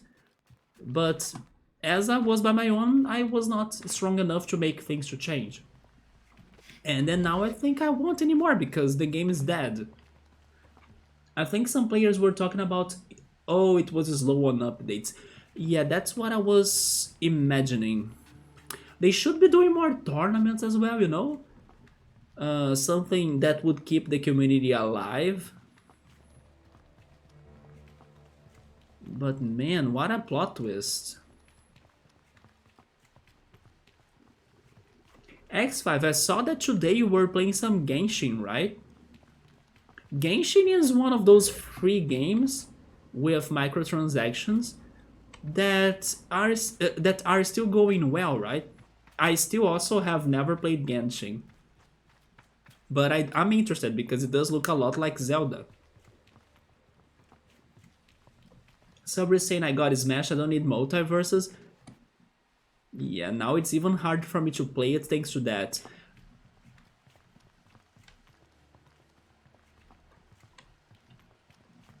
Wait, you were starting it? Seriously? It was your first time trying it? I don't know why I felt you were just, I don't know, returning to the game or playing it more or something. Yeah, it is a gacha game, I'm aware of it. Most of these free games are like that, right? Honestly, I don't mind that.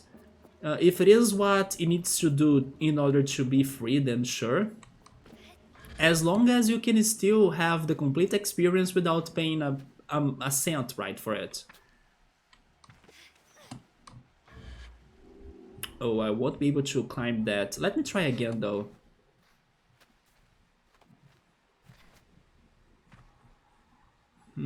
I could get on the top of this. But from here, I cannot glide to the top of the ship, right? Although there is nothing on top of it. Neither on the second one, because I don't see a chum egg there either, right? But can I glide from here? I will try. I'll try gliding from here to that one platform that has the stairs. Oh, but yes, I can't. Oh, but there are stairs. How did I not see these stairs? Come on. I will say this on my defense. Those stairs were not there, Kappa. I mean, I said Kappa, but I have the real Kappa right here too. But the good thing about Genshin Impact is that you can do stuff at your own pace. Because it is open world? Is that why? And then that was your third time that you played it on the stream. Have you been playing it recently though? Because, oh wait, is this metal scraps? Yes, we got metal scraps, let's go. Or scrap metal, right? This is open. Wait, this looks like a Sarin terminal. Sure, let's go check it already. It is a Sarin terminal, but definitely something is wrong right there. I need to activate some more switches, right?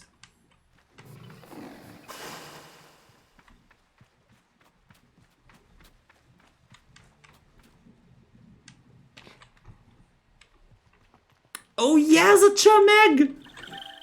With this one, I think we have completed the required Chamegs. No, wait, 59? I'm missing one more? Never mind, we are missing another one. Yeah, we're missing one Chameg. So probably we can upgrade our stamina again. Did the rain stop? I think the rain stopped. Also, hi Gabriel, what's up, man? One of my friends played it really hard and has like half of the characters without putting a single dollar to it. That's how I would play that too.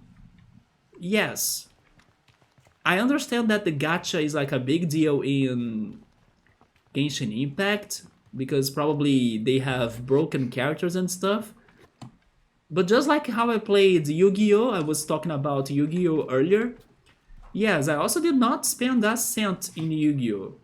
Of course, sometimes it was like harder for me to get good cards, but I also came up with my own strategies, and by accomplishing or completing quests and missions, I got the gems I needed to get. Is that a mask? What the heck is that right there? No, it is a complete suit.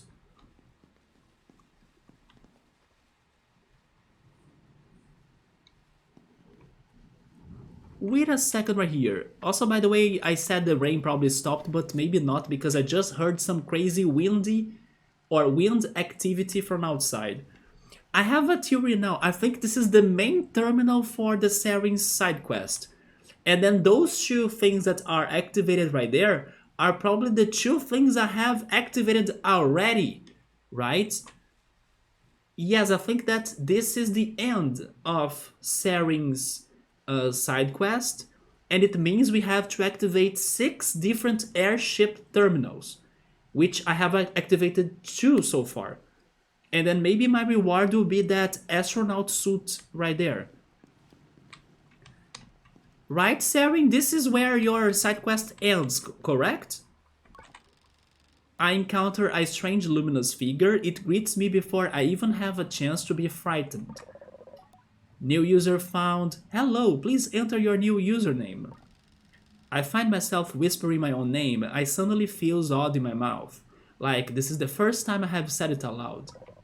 Welcome, Sable. I have set up a new account for you. I ask the mysterious figure about themselves. I am the ship simulated anthropomorphic registry and informational nexus, but you can call me Sarin. I ask Sarin what they are doing here. It's funny how this is completely repeating the previous times we have found her, right? I'm not entirely sure, Sable. Most of my data models appear to be corrupted. I'm attempting to access ship records. Transferring ship's log to your inbox. No one read messages. Yeah, you see? So this is not a new terminal. This is where the side quest ends. And those 2 green marks there are from the 2 terminals we have already activated to help her to remember what is she up to before all of those airships they crashed? So the whale is like the core of this. Also, that looks like a bike. Maybe we can also customize our bike in here.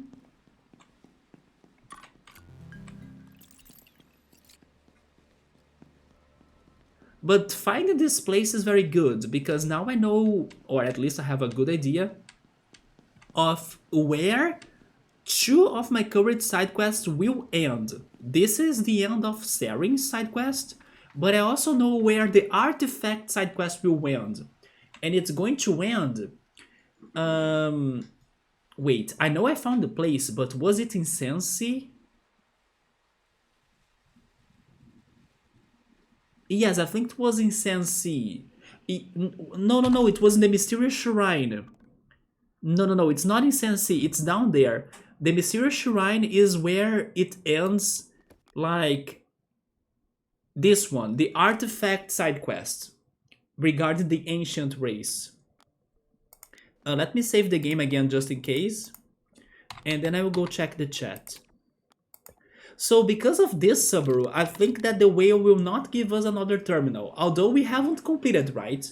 Maybe the whale is another terminal too, but there are more puzzles waiting for us. But I still think there is something going on in the previous ship that we were today, which was the Balfron Connection, right? No, Balfron Connection. So Digimon World Next Order was just released. Was it released today? Basically, I started this week to play Genshin Impact. Yep, just post that. Oh, you post that Digimon Next Order was released today? But Man X5 full price? How much is for it though? But of course I would not buy it at full price. Let's also hope it doesn't get many glitches, right?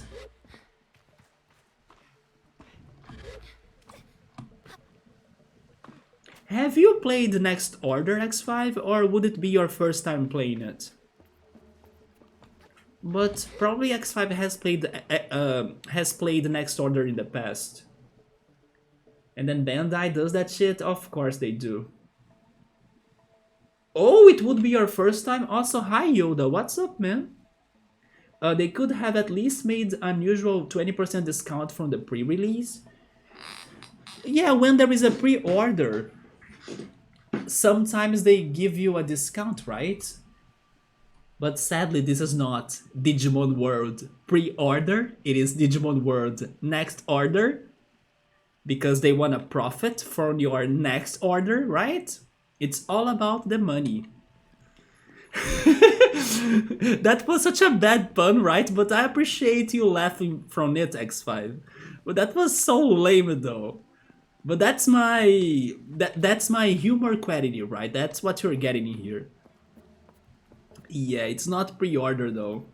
You think that was gold? I appreciate that. I'm kinda now a mix of proud but also embarrassed from what I just said. Oh, by the way, that's money. That's more metal scraps. There we go. But hey, I'm happy I said it then. But I agree, they should have had a discount for the pre-order. Genshin Impact it's like, okay, you gotta farm this stuff to upgrade your characters and their equipment, and I think there is no PvP. But you can play it with your friends to help you with some dungeons and stuff. How many people can play together? Is it like 4 people? Because sure, if you by the way, that's the glitch from yesterday, right, Subaru? When there is like a random audio noise that comes from the game. Speaking on that, I was talking about this when I started the stream. Yesterday's stream had a kind of crazy audio setting because my OBS updated and then I wasn't sure if my mic was too loud and everything. And then Subaru was giving me some feedback. But Subaru, I think the audio was different in the end when I checked the VOD. But it was not because of my mic. My mic was normal. The thing was the game audio. The game audio was super loud, or at least louder than normal, right? And then the volumes were, let's say, the same. The game's volume and my mic's volume were the same. But today I tried to fix that again because I noticed that last stream. And then hopefully today my mic is louder than the game. And it is, right? But yesterday I noticed that the game's audio was louder than normal. When I was just thinking, oh, more money. When I was just thinking that my mic was the problem, but it was not. It was the game's audio. But yeah, today I hope everything is back to normal regarding the audio settings. What I was going to say again? So we're saying by the order of the lights in that terminal, I probably skipped one of the ships.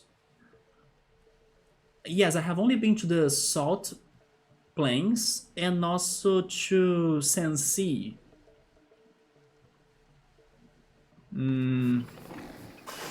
Yeah, this right here, I believe it is a audio glitch. Unless there is a machine working next to me, but I think it is a... Is it a door? Never mind, it is not an audio glitch. It is the door noise that I was not seeing. But sometimes there are audio glitches though. So Subaru thinks I skipped one. The first one, right? But that's the thing, Subaru. There is no, let's say, right order, right? As it is an open world. But sure, we are somewhat missing one. If there is gacha in Digimon game, it will be free too. Wait, just because Digimon has already a lot of RNG for you to like get the Digivolutions right and everything? But I guess Digimon Survive sold well enough for them not to offer discount, like 500,000 copies. And then sadly many people were disappointed on Digimon Survive, weren't they? Oh, it is like 250 reais for a freaking remake of a game that was already out? I mean, I'm not saying that, or at least I'm not trying to really say that Digimon Next Order is not worth that money, but when it is like a remake or a port or a remastered or something from an old game, you kind of expect it to come with like a, you know, a smaller amount of money or a smaller price. Yeah, that sounds too much. I think all Digimon official gacha games they closed, and then X5 thinks that Genshin is up to 4 players. Yeah, if you have 4 players playing there, thanks to the party mechanics, you can beat some of the bosses, right? Or like some stronger bosses without going for, let's say, training and raising your own character's level that much. So sure, it sounds that it even sounds better for you to like play it with friends. It sounds more fun as well. Digimon Survival will appeal a specific public, like those that like Persona-like games plus tactics. Oh yeah, it is a tactical game, right? That is true.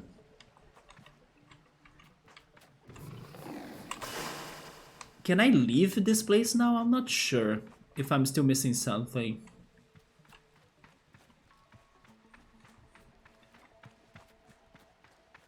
But sure guys, I think we all should wait a little bit more until Digimon Survive gets to a sale. That could not take that long. Sometimes these games, they have at least, let's say, 10% discount very soon. I just don't know when is the next Steam sale, right? Yes, I'm not sure when it would be, like the next important sale. Maybe autumn sale is the next one. I'm thinking about the season in the US right now. For example, it is winter there, so the next... No, wait, it's... Yeah, wait, correct me if I'm wrong though, but it's like... Spring, summer, autumn, winter. Wait, is it spring? No, it's going to be spring. Oh yeah, it is spring. Winter is spring, summer, right? So it is a spring sale coming up. Okay. Yeah, after winter it is a spring. Isn't it crazy though? But sure. For some reason I thought it would be autumn because autumn is like a transition between hot and cold. But spring is also, although it is like a transition that goes to a warmer temperature. But yeah, it's going to be the spring sale then. Sabri saying that he thinks the problem, or the biggest problem, is that people ignore the fact that the game was announced like a. Um, how is that in English? Is it story novel? It's not, right? Wait, is it that? And then I'm being crazy forgetting how it's called? Story novel? No, no, no. It is a little bit different than that, I think.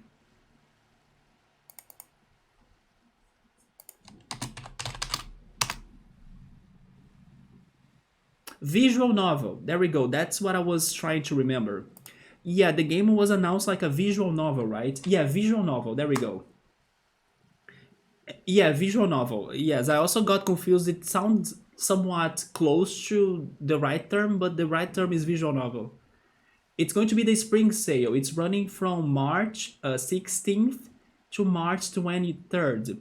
Yeah, let's wait until we get to the spring sale. Then hopefully this one game and also others can start getting to some discounts. But to be honest though, after I got uh, the Digimon game, I got Digimon Story Cyber Sleuth. I don't know if I'm getting any other big game or like anything on Steam that soon. Especially because I still gotta play so many other games as well, right?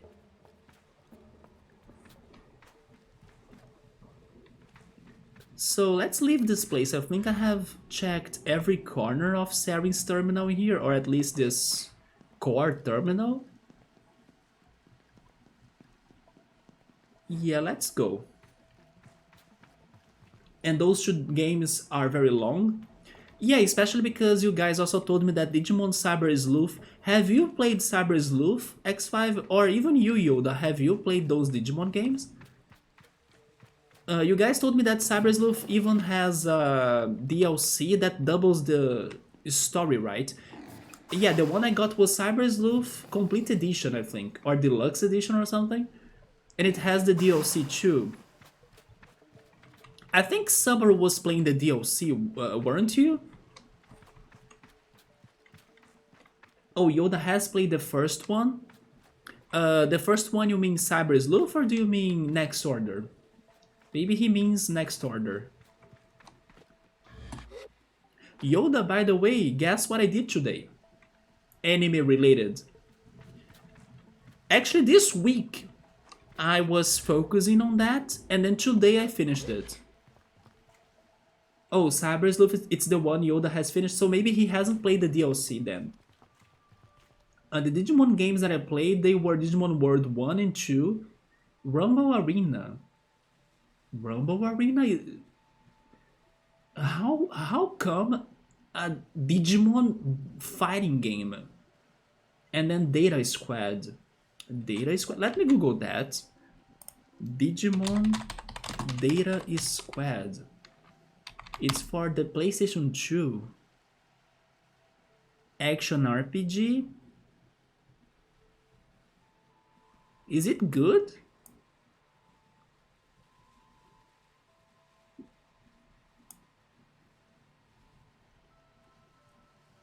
Is it turn-based? No, it's action RPG, so maybe it is closer to Digimon World, but of course with some differences.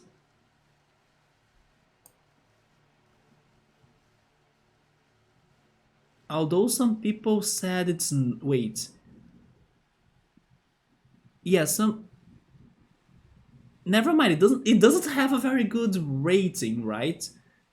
It is like 2 stars out of 5. IGN gave it 3.5 out of 10. Why is that? Because it's a little bit frustrating.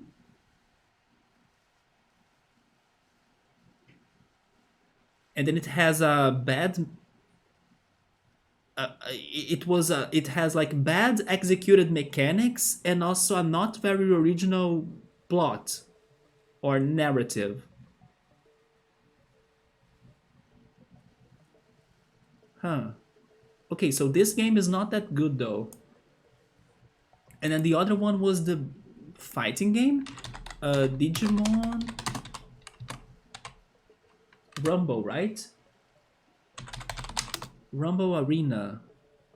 Yeah, it's a fighting game.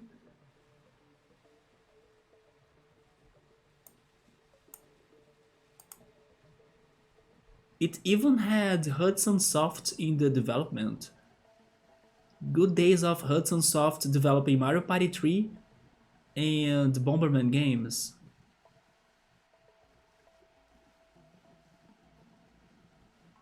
The gameplay is kinda like Super Smash Bros. What?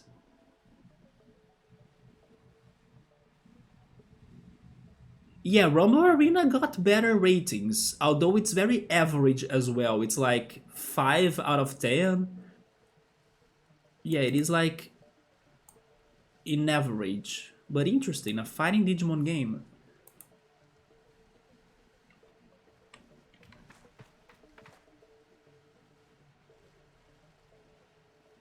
And then there is a card battle game too. Have you guys ever had the Digimon physical cards? And man, I miss when people were buying my Pokemon cards, right? Nobody bought my Pokemon cards ever again. I only got 5 buyers. But I still wished people were buying my cards.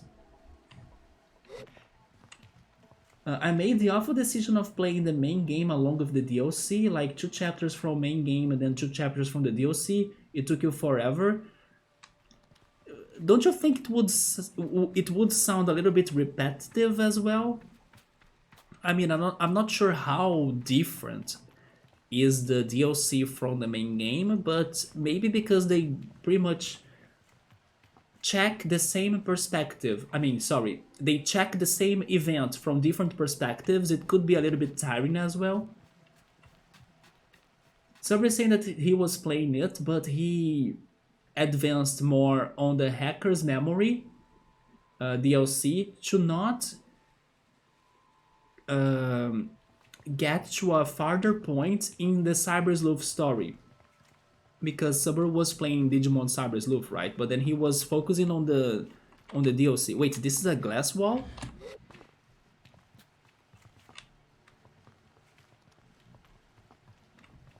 Is there any secret on this corner? Not quite.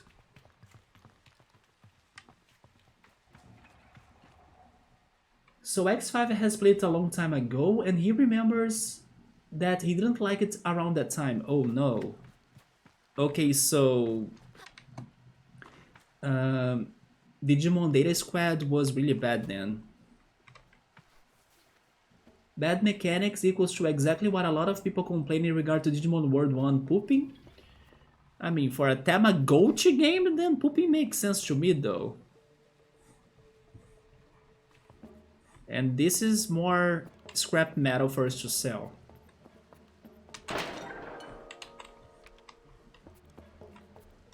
Come on, we also need to find one last Chum Egg so we can get a stamina upgrade. So the reviews are kind of flopped. But X5 is also saying that the game was not too good for him. So maybe it is even more complex than that. Digimon Rumble Arena is the Smash Brothers of Digimon. Yeah, the Wikipedia page compared them both.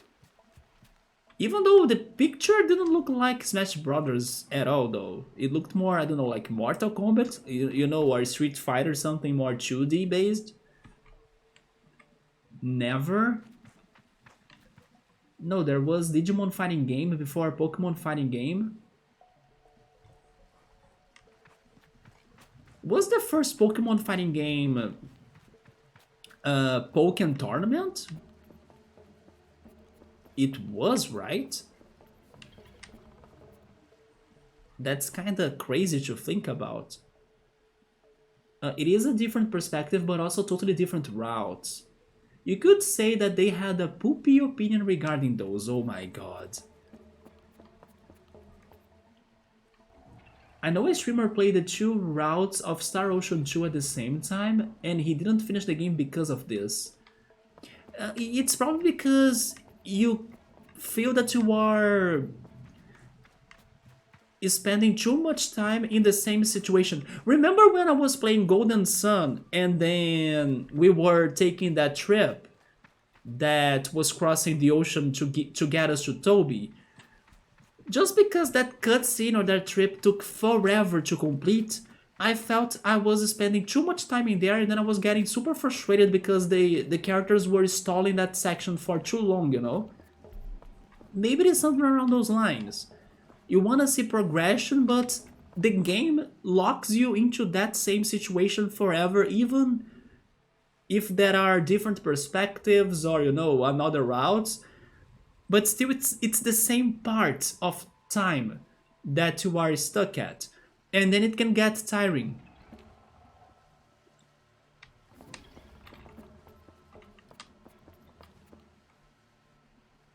BRB, dinner time, have a great meal, X5.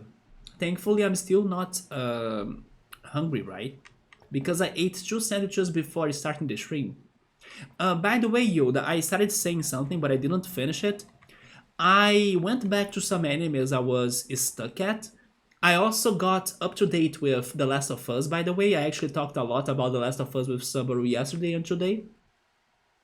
But regarding the animes, I also mentioned that I thought it was a good idea for me to return to Shinobi no Itoki first, because I only had like a couple episodes to complete the show. And then that's what I did. One day I watched like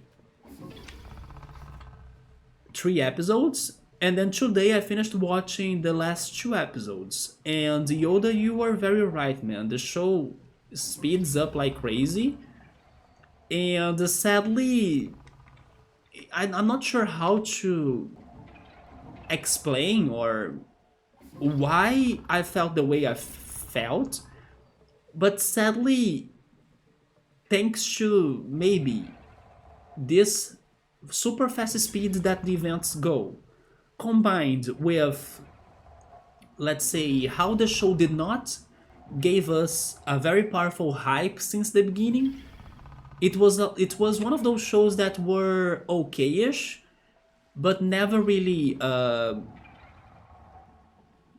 convinced us that it would be fantastic, you know? Because the beginning kind of was slow going with some promises or hopes it would become better, and it does become better with this conclusion, but sadly the hype was not there basically. So even when the plot twists were happening, the events were happening, things were like going crazy, I did not feel excited. I also didn't feel, let's say, disappointed, because like I said, I was not getting, let's say, big expectations, or because the show was kind of so-ish with hopes and promises but still not big expectations. So it ended up being okay-ish. But I think it was part because it also did not give us hype, or it did not drove on hype levels in the beginning. So when the hype came or happened, I was kind of like, okay. And then suddenly lots of events, lots of plot development and everything, but nothing was really hitting me hard. But in general, it was worth watching, especially because after my friend told me that most animes of last season were kinda, you know, bad, this one was not too bad. It just didn't work effectively on giving me hype or making me feel hyped for everything, because it also went super crazy fast. At least that's how I felt. In Pokemon, you are Red, the trainer. the main character, but playing at the same time a game where you are a Team Rocket member moving after the main character is interesting. Yeah, because you do see more on the universe you are at, right? The memorable moment was finding the traitor. Then, I mean, there are more traitors, right? That's the thing. But I don't know also if it could have been a problem of execution or maybe writing even, because maybe it would be better if I don't know. I don't know if I'm being too judgmental or I'm exaggerating on my analysis of the show because the show is kind of okayish. So, but I feel like something was missing. Maybe more leads, for us to figure who would be the traitor or the traitors. Something that could allow the spectator to work on theories and have, of course, motives, evidences, and situations that would feed that idea of like guessing who's the culprit, right? But I felt the show was like not giving us that, and then episodes were coming in and passing by, and then the show suddenly reveals, oh, there is a traitor and this is a traitor, and then okay. But I do remember I was like, when the traitor was revealed, I felt like, okay, things will get interesting now. But even the traitor was not doing a very good job in betraying the protagonist, right? So it was disappointing. You were hoping to see more of the other villages. That's also another good thing. At least some of characters got some backstory, but at the same time, I don't think they got enough screen time. I'll give you an example, Suzaku. Suzaku could have been a fantastic character, but they did not gave him enough screen time, in my opinion. When he was finally getting some crazy development, it was like in the final episode, it was too fast, in my opinion. Because for most part of the show, you kind of get used to hate him, as he's like an antagonist or villain. But then, it was too late for him to get a proper development. You were asking for what the series Wheel of Time, which is amazing, made for newcomers, non-book readers of the series, making a big mystery for speculation. Good recall, or good to remember that. I still need to watch Wheel of Time. Yes, I do want to watch that for sure, especially if it does have speculations. Or like, it allows you to theorize about what's going to happen. It does like feed your mind with thoughts, right? Even when you are not watching the show.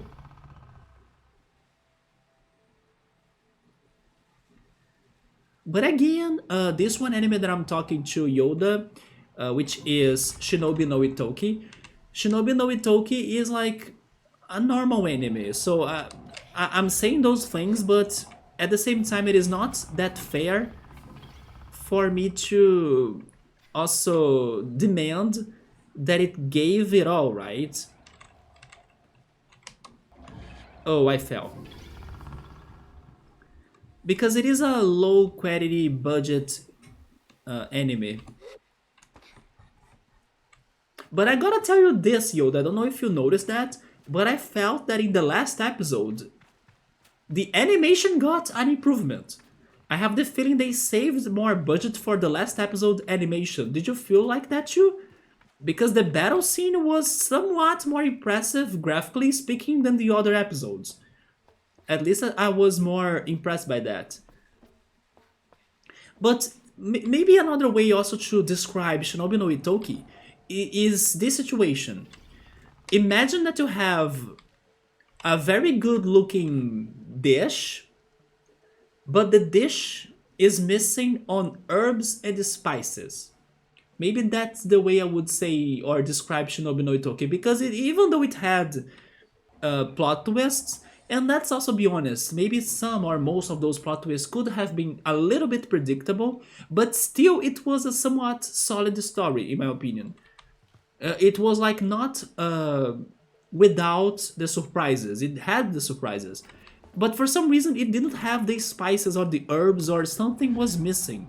So every time they were revealing something big, which happened pretty much in every final episode, or like in the last episodes of the show, it was not enough to make me emotional, or that surprised or shocked. I'm not sure, but that's how I would compare how I felt and what happened with the show. Also, why are we inside the Star Wars ship cruiser? So this is the whale, and I was investigating it because probably there is either chum eggs, treasure chests, maybe a Saren's terminal like the one we saw earlier, although that one is already kind of activated. I need to find a new one to activate, maybe not in here. But yeah, I'm also finding or trying to find metal scraps. But this is a huge... Subaru described it this way, and I think he's right. This is a huge transporter of other spaceships. That's how it feels like.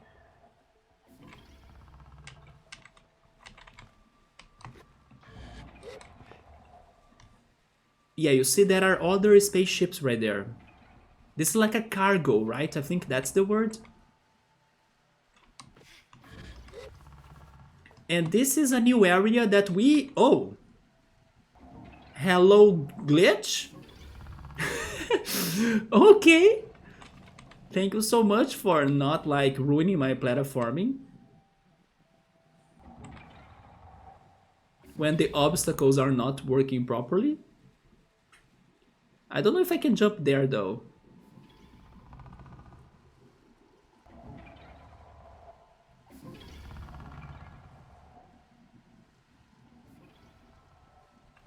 Yesterday I was also comparing this game to Mario 64. There we go. And today I will too, right? This puzzle right here is a lot like Dire Dog's puzzle. Wait, what is there? Oh, wait a second. I think I should be coming here, right?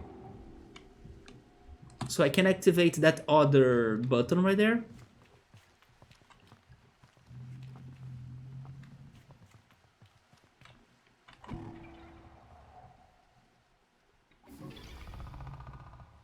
Yeah, now this one is moving.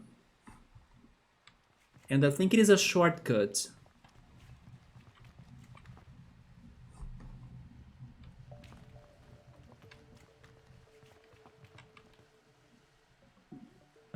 I was going to say that yesterday we were able to start exploring the third region of this game, which was this one.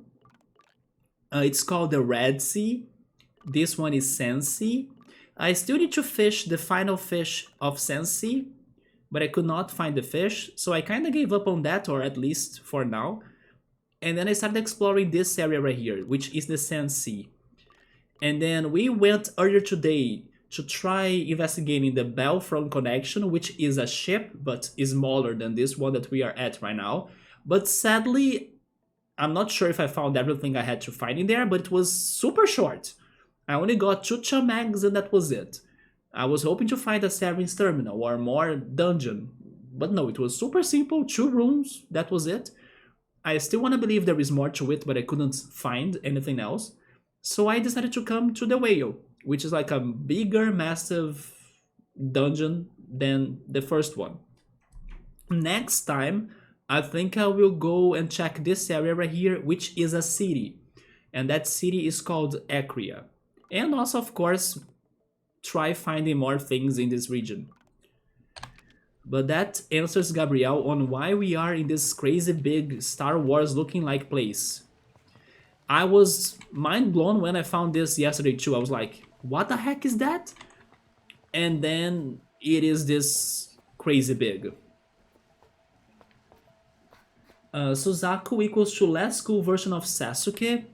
Suzaku reminds me of Zuko from Avatar, right? But of course, again, less cool because Zuko had time to develop. And then Suzaku had no time to develop.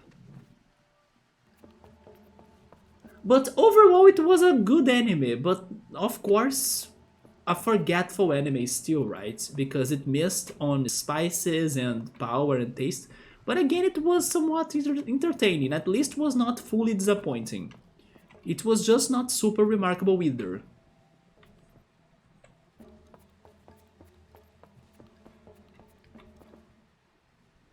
It got a lot of mystery to speculate, or if it gets a lot of mystery to speculate, it has the chance of becoming the next Lost. Yes, Lost was very disappointing because it did not give proper answers to the mysteries it brought up, right? Yeah, it shouldn't be that ambitious, but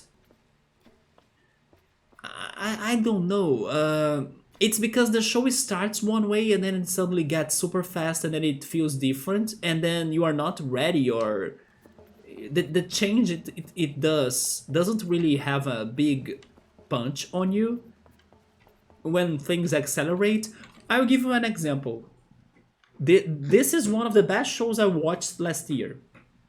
It is called Severance. It is an Apple TV Plus show. Highly recommended in case nobody or someone here hasn't watched Severance. But Severance goes very slowly.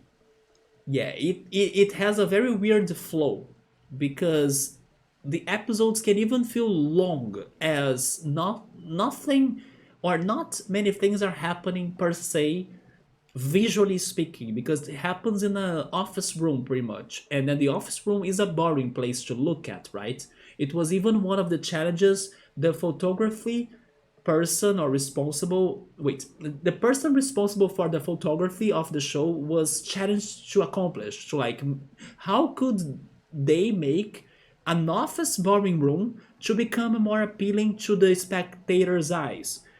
And then the answer was like go for different and crazy angles.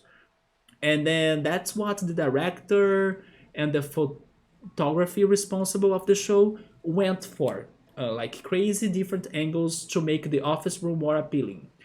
So it is a slow show that keeps on building up until finally in the last two episodes of the season one it does deliver like a crazy plot, and you feel all of that because you were getting ready for something like that in the slower episodes that came prior. Here in Shinobi no Itoki, it was kinda slow going, but you were not ready for like a sudden change. And then you were kind of forced to leave the sudden change, and then you know Xenogears? Xenogears felt like that too. Suddenly the game had of course its limitations thanks to the, let's say, thanks to like their lack of time to complete the second disc, to like to give us a proper pretty much game, right, for the end of the story or for the end of the plot. So they gave it in a way of like narrative, or like just telling us by text what were the events that came after the things we played in disc one. But it felt like that. It felt like the show had a sudden change that we were not really ready for or expecting to happen. So it happened like out of nowhere, but I was not feeling it. And then I was just, watching that, but not really getting the impact. Because I was not, I don't know, it was not making sense to me that change would be happening at that point, basically. While in Severance, no, you could feel little by little that would come, and then when it comes, it is very rewarding. It is insanely rewarding. Like, the show goes fast, you kind of lose your mind, you cannot believe what starts to happen. It is like nail biting. I'm not sure how to say this, but it's like super intense, and then like you bite your nails even on how crazy it goes. It is fantastic. And another plot twist that was directed by Adam Sandler. Severance. Highly recommended. I can't wait for season 2. So it was like a big change, but it made sense. While in Shinobi, it didn't make sense to me, and then in Xenogears, I know it's because of the time limitation and budget limitation, but it was odd. It doesn't give you the proper hype for that section or that moment in the game or in the show. But it is what it was possible to do by the time. The same goes for Shinobi. Maybe they wanted to have more episodes, they couldn't, so let's make it shorter so we can at least tell the whole story. That's what happened. Yeah, I thought the show had potential. It did have potential, and some plot twists were good, but I don't know, the execution was kind of bad in the end. So the plot twist did not have a big impact on us because they both happened fast, or too fast, or I don't know, there were no mystery for us to think about or not more clues. We were just watching it happening without thinking too much about it. If this is RPG game, there would be monsters inside the ship. I was actually telling Saber that this game should have had bosses, right? Probably mechanical bosses. And then the fights would be different, of course. Like, maybe we would need to be solving neither puzzles or something around the lines of Portal. Maybe just avoiding attacks because we can't really attack things directly in here. But we could be pressing buttons, setting traps, something like that for a boss fight. Please tell me there is a chum egg. No, but we have money at least. Oh, this is an atomic core die. Okay, we got some customization, even though I still don't know how to customize my bike, but we got lots of those dies. But anyway, now that Shinobi is done, I'll need to see what am I watching next. I can go back to JoJo, but I told Gabrielle that the first episode of the last part of JoJo was so boring that I would need to force myself through that and hope it gets better. I could go back to Mob Psycho. Mob Psycho would be a good pick, actually. I think Mob Psycho will make me hyped since episode 1. Spy Family. Classroom of the Elite. Let's not forget Classroom of the Elite. And I also need to go back to Blue Lock.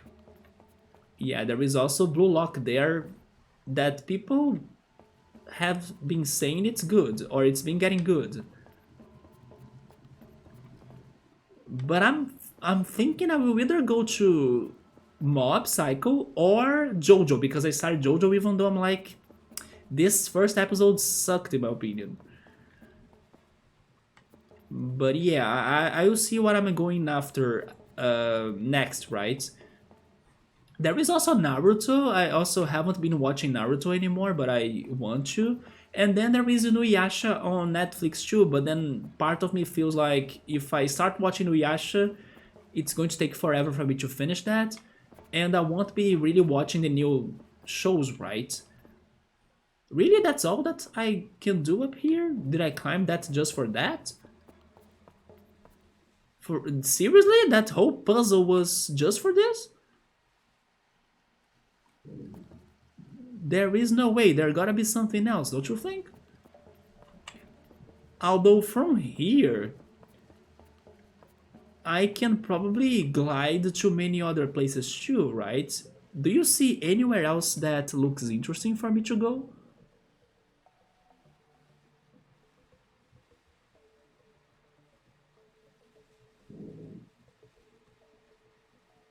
Have I been... I think I haven't been on the top of that, right? Wait, there is a complete whole section on the other side. You know what, let's glide to the other side. I think I won't be able to get to it, but I wanna see it. Yes, there is a platform right there, but how do they expect me to get up there? Up there that I'm talking about, right there. How do they want me to get up there? Oh, there is a chumag right here, good. There we go. With this, I think we can upgrade our stamina.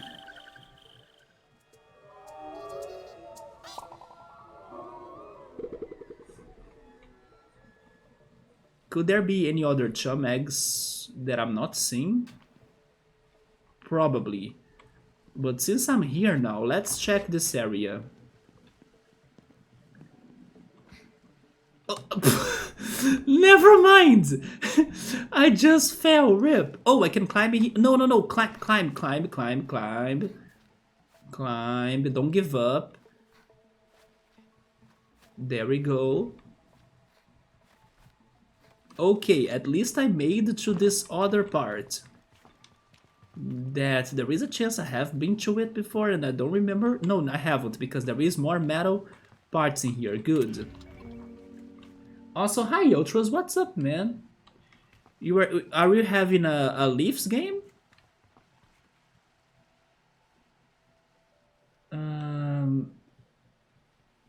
So Steam is retiring the Lunar Year sale from now on.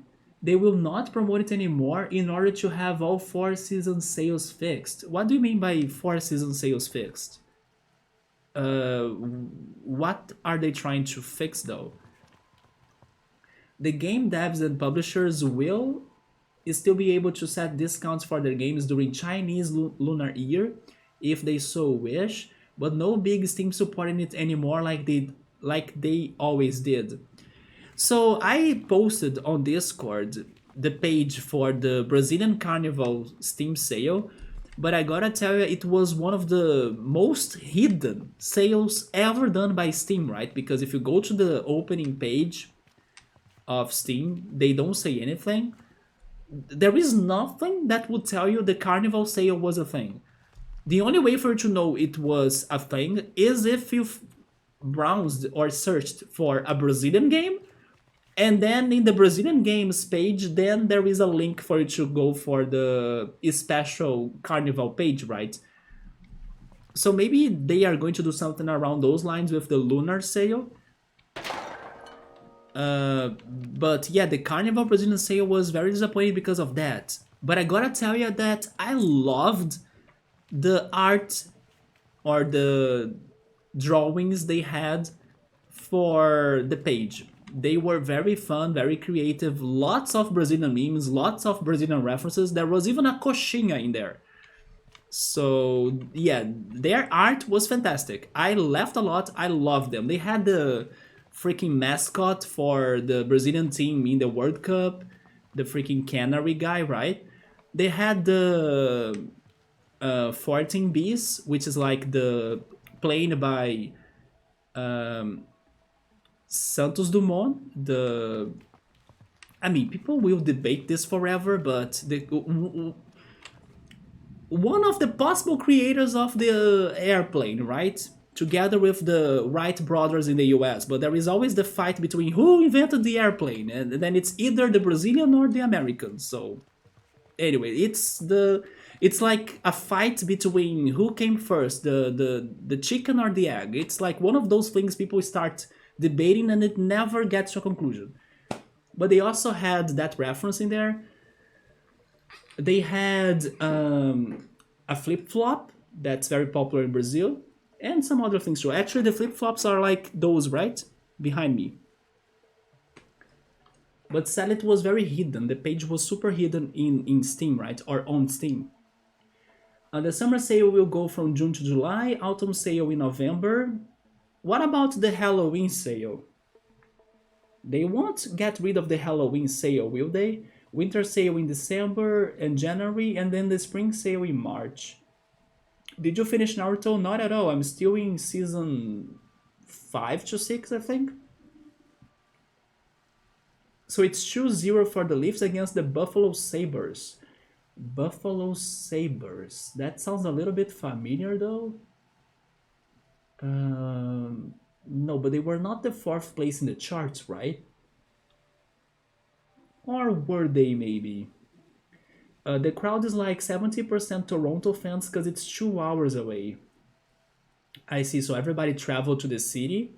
3-0 now, there we go. Were the Buffalo Sabres the 4th place in the chart? No, right? I think the 4th place that you were happy to see them as the 4th place, like under Tampa, was a different team that I don't remember their name anymore. Maybe they were California or something, I'm not sure. By the way, Gabriel, did you watch the Super Bowl? Did you like it? Did you like the result of the NFL? And then that friend that talks to me about the NFL and everything, he returned. He's finally back in Brazil, and hopefully we can meet again. Who knows? Maybe even this weekend by playing Pokemon Go or something. I'm not sure, but he has returned. But I still haven't watched Puss in Boots 2 to talk to him about that as well. O'Reilly, Leafs got him in a trade over the weekend. What happened to um how was it called now? But the guy that got injured, was it Matthews? Not sure though. I think it was Matthews, right? That was injured. Probably by now he's not injured anymore. But he was injured before the game against Boston Bruins. Oh, he's back. Nice to hear it. Wait, is there something down there? And then he was a trade over for some draft picks. He already scored twice in like 20 seconds. Jesus. What is his position? Is he like an attacker? He sounds like an attacker then, right? I don't know if I can go there, but I kind of want to risk it. I will risk it. Please climb this, Sable. She can't. Yeah, rip me. But I can climb this, though. Let's... Wait. That's not what I wanted to do. Chumag! Another one.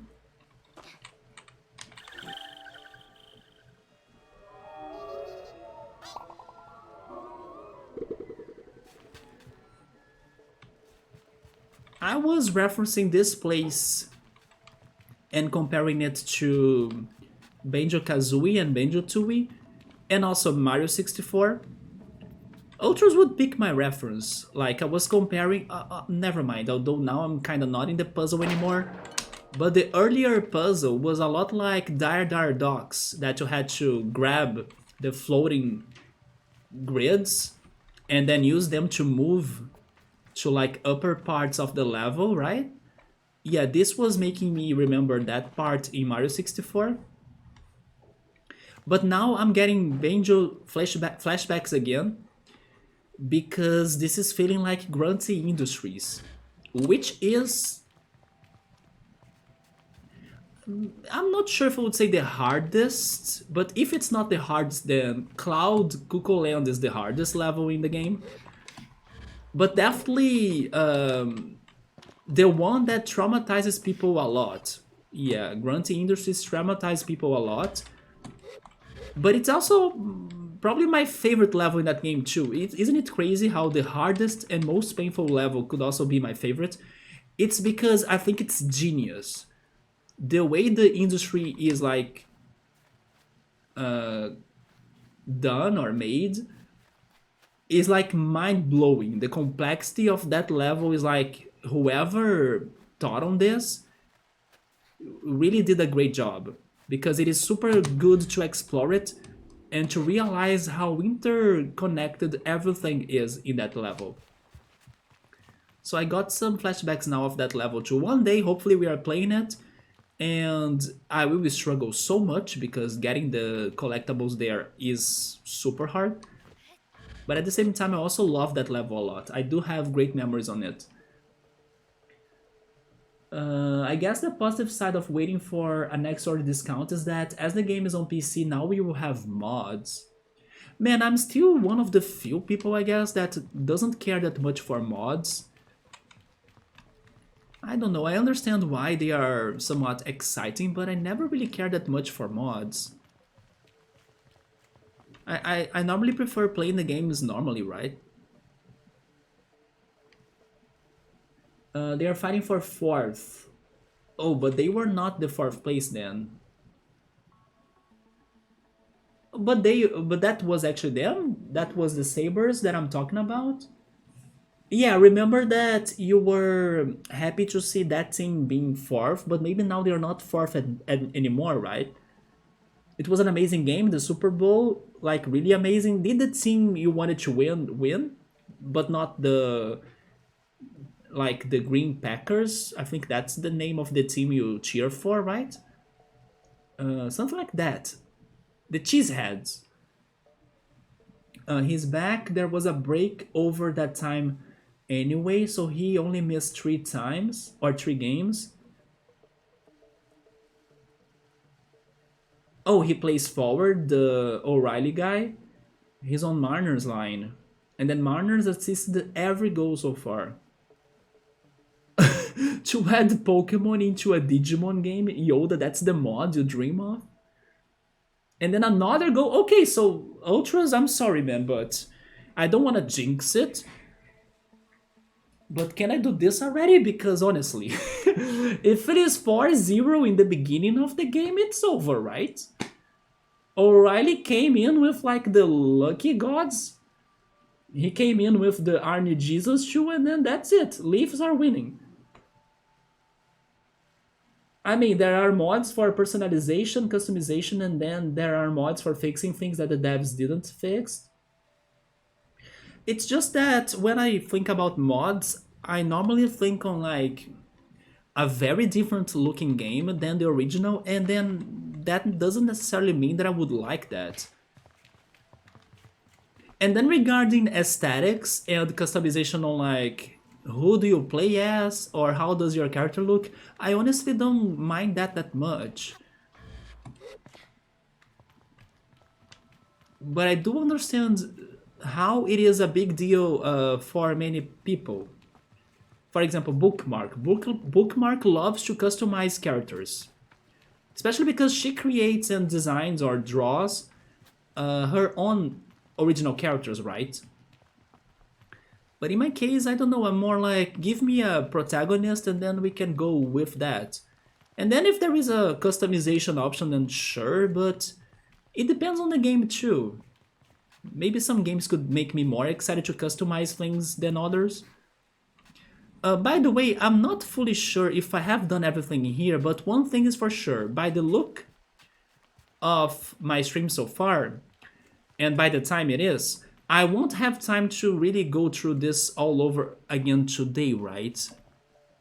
So I will do what I know for sure. I still have time to complete it tonight. I will go back to Sansee and I will try getting more stamina because I'm going to finish the stream very soon. Also, let me check my phone to see if there are any things I can do tomorrow on my phone, like any extra jobs, because this is the time they update the app. There is something in here. Okay, yes, let me get those things and then I will work on them tomorrow. Good. There are 4 here.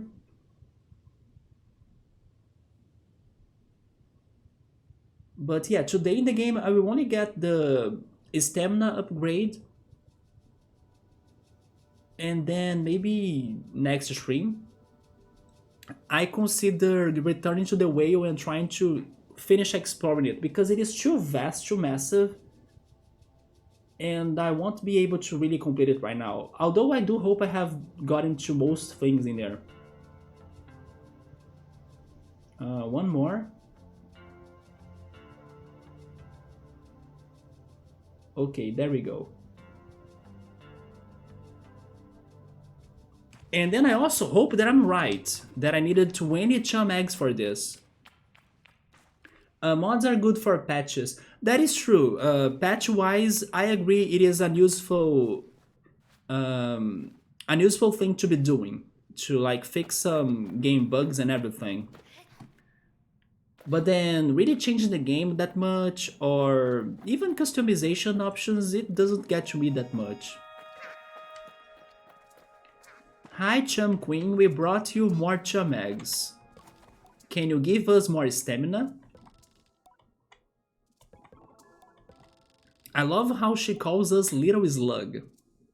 I'm not sure how I feel about the nickname Slug, but who I am to question a being who can telepathically project their thoughts into my mind. Oh shit, she can control us and brainwash us? Can it hear me now? I hand over the eggs with a bit of hesitation. Now, little slug, do not fear. You do me and my den of chums a favor of enormous magnitude. We adore you. Can you hear the thunder outside? Oh yes, we get stamina thanks to her tears.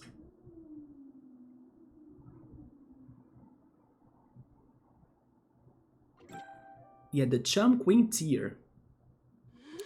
There we go. I'm not sure if that's the max stamina, but I'm guessing it's not. A sound of satisfaction. Wait, satisfaction. A sound of satisfaction vibrates up through the queen's body, shaking dust and rubble lightly from the tower it holds. And another 20. Oh my god. Here we go after 20 more chum eggs. If you don't mind, sure. Of course there is more, right? There are still, I don't know, 4 more places to explore in the map. 1, 2, 3, 4. Yes, you see, so of course there are way more chum eggs in there for me to find, of course, of course. The Final Fantasy VII I played was run as a mod to fix all of the broken softlock stuff. I don't remember right now, Ultras, but did you get any crashes when you played it? I think you did, right? Because the Steam version I played had all sorts of bugs and crashes. Yeah, 4-0 in the first period, 7 minutes left. I think the Leafs are getting it easily today. Which will be bad for the Buffaloes, right? Because if they were trying to like get back to 4th place, now it's going to be harder for them. It is over unless it is enemy. Wait, what was the topic again? You would not find it interesting if in Sable you were controlling Luigi and when flying, floating you were using a raccoon clothing. I mean, the thing is that I would not be crazy for that, you know? I can see, for example, you laughing out loud because that was happening, but honestly, if it were, I don't know, a minor accessory like, oh, she can wear a Luigi's hat because this game is in the Nintendo console, then sure, but I don't know. I'm just fine with the way the game is. For example, we were talking about gacha games, mobile games and everything.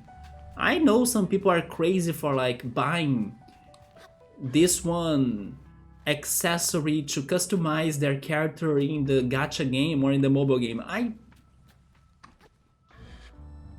I don't, you know, I only use what I get for free or what I get from the events that the game has. I'm not that crazy for aesthetics, but I think most people may be, because that's actually how some of those free games they make money, right? They add some customization options that people spend real money to get them. One of the first mods released for the PC Persona games were the free romance mods, where there was no locking you out of some romance route in regard to gender or to sex. But then again, that enters another territory, and it's another territory that I'm not that crazy for either. Like, the romance part of the Persona games, I'm like, you know, I'm not that crazy for that either, so... Have I ever been here? I have, right? Oh yeah, there we go. But it's interesting they were able to change the game that way, though. That mod most likely gave them some work, right? You know a mod that I would like more? A mod that translates the game.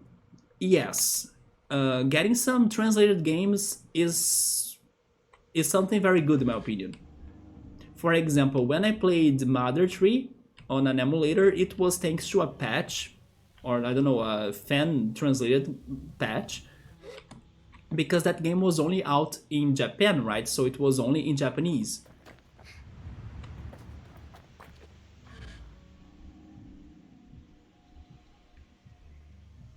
One limit break causes a crash in certain circumstances, otherwise no. Okay, so they decreased the amount of crashes in Final Fantasy VII, at least with the patches.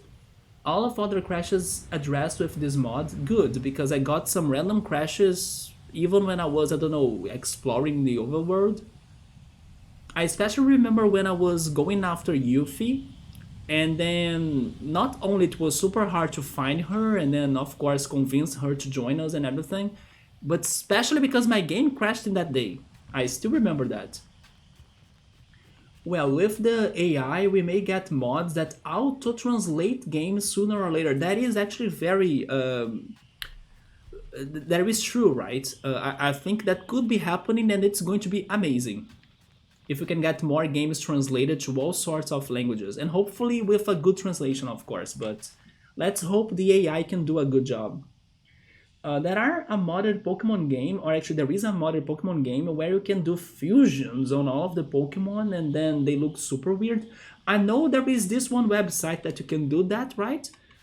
And somewhat that website is popular because I have seen people sharing pictures of their fusions on Twitter and other platforms, maybe Reddit. Yeah, there is a website that does that. Speaking of which, you did remind me of this one game by Raw Fury, which is also the game that gave me Sable. That is called Cassette. Cassette what again? Cassette.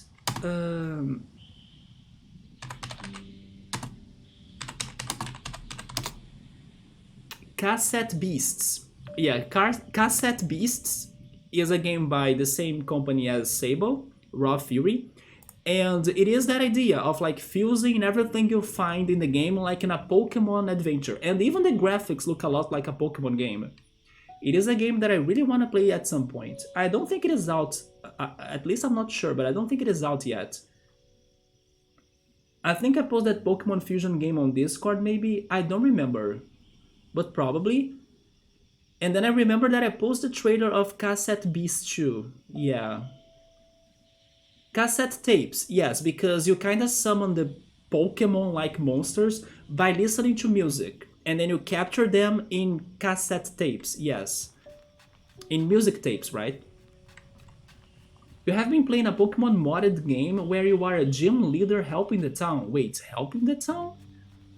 Which region does it base on? Or is it a fictional new region? So I will be playing for a couple more minutes. So I'll be doing some more fishing in here. Do I have a good idea to where to fish? Of course not, because I feel like I fished everywhere. You know what? Let's go back to Ibex Camp. Because it is still odd how in Ibex Camp I have only found the same fish everywhere. So if you can find multiple fish species by fishing in the same spot, how come I could not find more than one different fish in here, right? I could only found bellow guppies in here, as far as I remember, so... Do you at least have the Doopy Dart?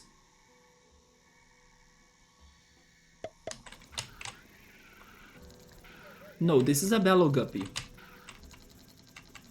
I still think this is so crazy how I can only find those in here.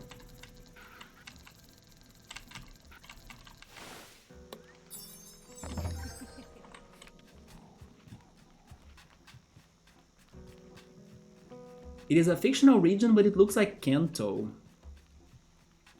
You need to beat people going to your gym.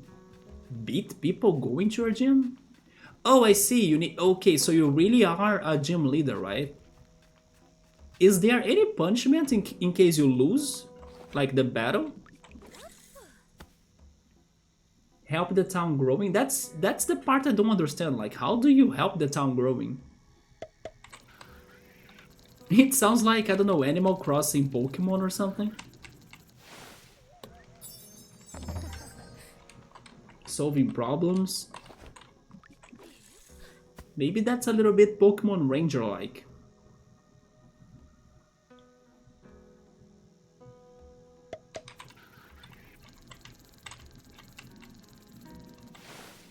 Yeah, you see, I can only find the Bellow Guppy here. That makes no sense.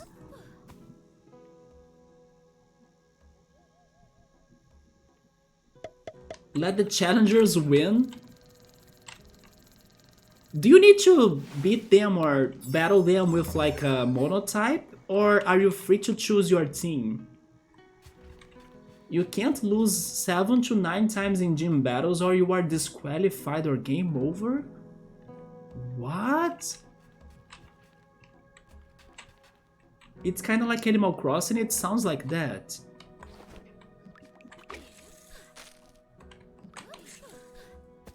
Do you need to have a monotype? Also, in case you do, which monotype is yours? Wait, this is not a Bellow Guppy. Final. No, it is one. Never mind. Yeah, this is odd, don't you think? That in this Ibex camp there is only Bellow Guppies? So maybe we should investigate this area more. Let me try fishing closer to the rocks, because closer to the rocks I could see or find the Pebble Eye.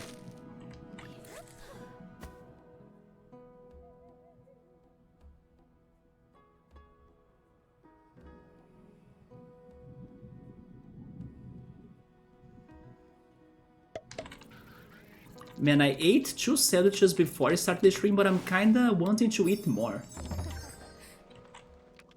Can I convince myself to go for yogurt instead? Man, I wish I could like make more sandwiches and grill them. That's why I'm craving sandwiches now, because I want to grill them next.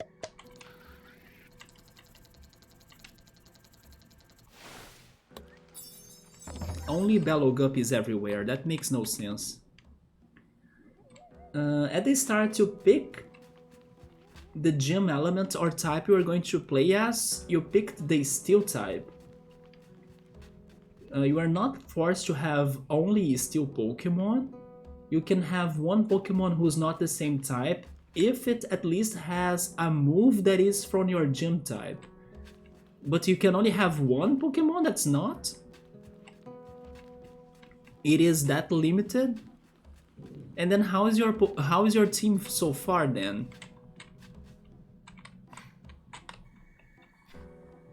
Like, how's your... which Pokemon do you have? Like, I could have a Pikachu with Iron Tail. Yeah, but then only one?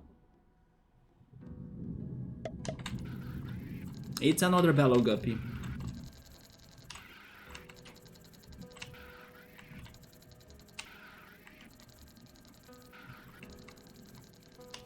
There we go.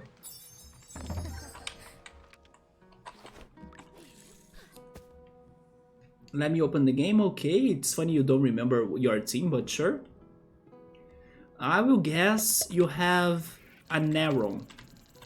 Or maybe like a Aggron if it has evolved.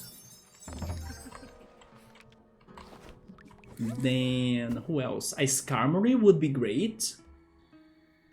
By the way, the other day I got a shiny Sea Viper in Pokemon Go, and I gotta say, it is one of the most beautiful shinies I have seen ever. Or I have ever seen, right? Shiny Sea Viper is really beautiful. Oh, I did get Aggron right. There we go, he has Aggron and also Ferrothorn. Ferrothorn is broken, so it's a very good Pokemon.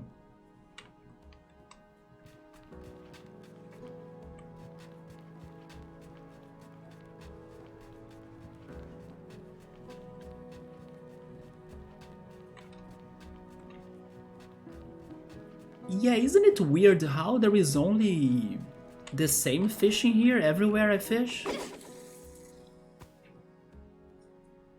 That also adds up why I was thinking that depending on the region you could only find a specific fish. But then yesterday I was proved wrong. And then today I was testing that new theory that other fish could be showing up from the same spot.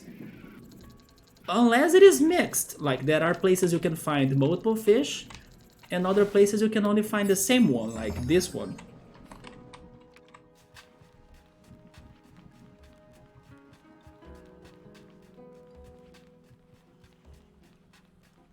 But yeah, my time is coming up now. And then I'm kind of scared of the storm that's happening outside. Thankfully, the power outage was not a thing, even though the lights in my room, they flashed. But I did not get the outage.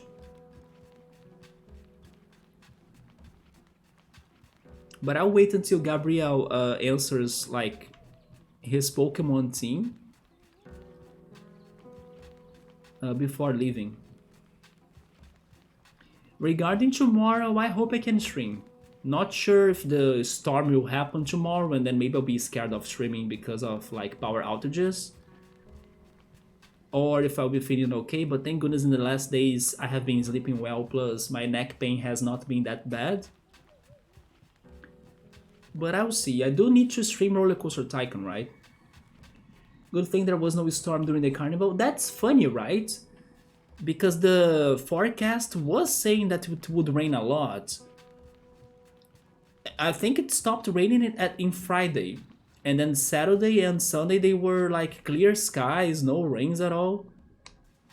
And then now it looks like the rain is finally returning. But I agree, it was a big surprise. And then I also hope it stops raining in São Paulo, because in São Paulo there were some crazy floods there that destroyed or devastated many cities. Sabur, how many people you said yesterday? I think Sabur told me that 60 people have died yesterday, something around those lines. I can be wrong though. But yeah, the situation in some cities in São Paulo was worse, right? Oh, Gabriel got an Aegislash, an Negron, an Empoleon, Ferrothorn. Wait. Oh, a Hexorus. I was almost going to guess you had a Steelix, but I wasn't sure. Because Steelix evolves thanks to trading, right? I'm not sure how this game helps you with like trading Pokemon. Maybe you can find him in the wild then. Like you can find a wild Steelix. And then that's how you get one. But guys, my time is up. So let me save. And then next time in Sable, we'll keep on trying to find the last fish. Who knows where he is. And probably going back to the whale to check more on that area. Oh, never mind. Sabro said 36. Okay, 36 people died so far in São Paulo thanks to the flood. But actually it's now bigger than that. Because there are also missing people. I also remember that the other day I saw some news regarding that earthquake in Turkey that also destroyed like many cities in Turkey, and then of course many people died. But I was surprised by some news about this one kid that was found 11 days after the earthquake and he was still alive. So that was like insane, right? That the kid was able to survive under the debris for 11 days. Also, by the way, just to finish the stream with like some crazy shit that's happening in the world too, but maybe we can talk more about this at another stream, hopefully tomorrow. Have you guys seen the news about Madeline as well? I forgot her surname now, but it's pretty much a very famous case of disappearing people. And then in this case, it was a disappearing kid that was supposedly kidnapped, or who knows what happened to her in Portugal, if I'm not mistaken. I still gotta watch the Netflix documentary about her story though. But there is this one person now, like now a teenager, claiming that she's Madeline. And then she wants to take a DNA test. And then the parents of the original Madeline said, yes, please take the DNA test, we authorize you to do it. So now there is this whole speculation, and then people are either thinking that she's an imposter, or some people are hoping that she's actually telling the truth, or that she could actually be the real Madeline or something. There is a whole deal now happening that probably could solve this uh, long time mystery about people that disappeared.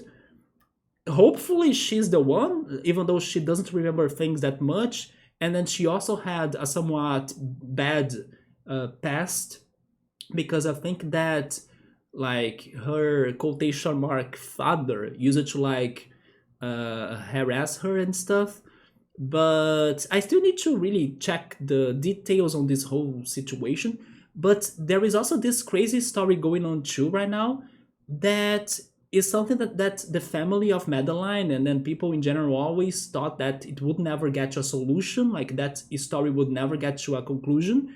And then suddenly there is this girl claiming that she could be, or she kind of thinks she could be, the real Madeline. So let's observe how is that case also going to unfold, right? And then if it's going to really give an answer to this long time mystery. Several things it's sus. Madeline McCann, so Yoda knows that, right? Alice in, Alice in Borderland Survivor, dude? Okay, that was very good. Holy shit, 11 days? Yes, the kid survived 11 days under the debris in Turkey, so I know it's rare and hard, of course, but that also makes it like incredible and worth when you see the firefighters and the population and then rescuers in general not giving up about looking for their beloved ones or missing people, right? Because sometimes you would think, oh, it's been, I don't know, 5 days and then I couldn't find somebody alive anymore. So you think, like, let's give up, people are dead. And then suddenly this kid survived for 11 days. So it gives me it gives me more respect to the people that never give up on like looking for them, right? Because in a situation like that, it's like a miracle. Even it's like you cannot believe, and it's amazing. Thank goodness that kid was rescued, right? Time to save and rest, and time to watch the TV show, and also to eat something for sure, right? But guys, thank you so much for stopping by. Today we did some progression, we got more stamina, so we might be able to reach new heights as well. But we still got lots to explore, even in the Redsee. But especially, speaking on mysteries, figuring out where the hell is this fish in this Sansee, because I cannot fish him at all. But anyway, let me finish reading the chat. There is no trading limitation on mods, but yeah, I have found a wild one. There we go, that's how he got the Stilix. Several thinks that this story is sus. Some people even said that even if it is like not the real Madeline, then this girl should be helped, right? Because she was under some horrible conditions in her past, according to what she's claiming to have happened to her. So people are saying that even if the DNA test says she's not the real one, then people don't rage her, right? Or actually, people don't hate on her. There we go. Because she also has some traumas to deal with, and she needs some help because of what has happened to her life as well. But let's see. Let's see if they will finally get a result for that in the upcoming days. And I also do want to watch the Netflix documentary. I always have wanted to watch it, actually, because this is a somewhat famous disappearance case, but I never stopped to do it. And also, I love Netflix documentaries too, right? But let's see when I'm doing it. Anyway, have a good night, take care. Hopefully I'm here tomorrow. If not, then who knows, maybe another day in the week. But I will try to be here tomorrow for roller coaster. Have a good night, take care, and I see you then. Goodbye.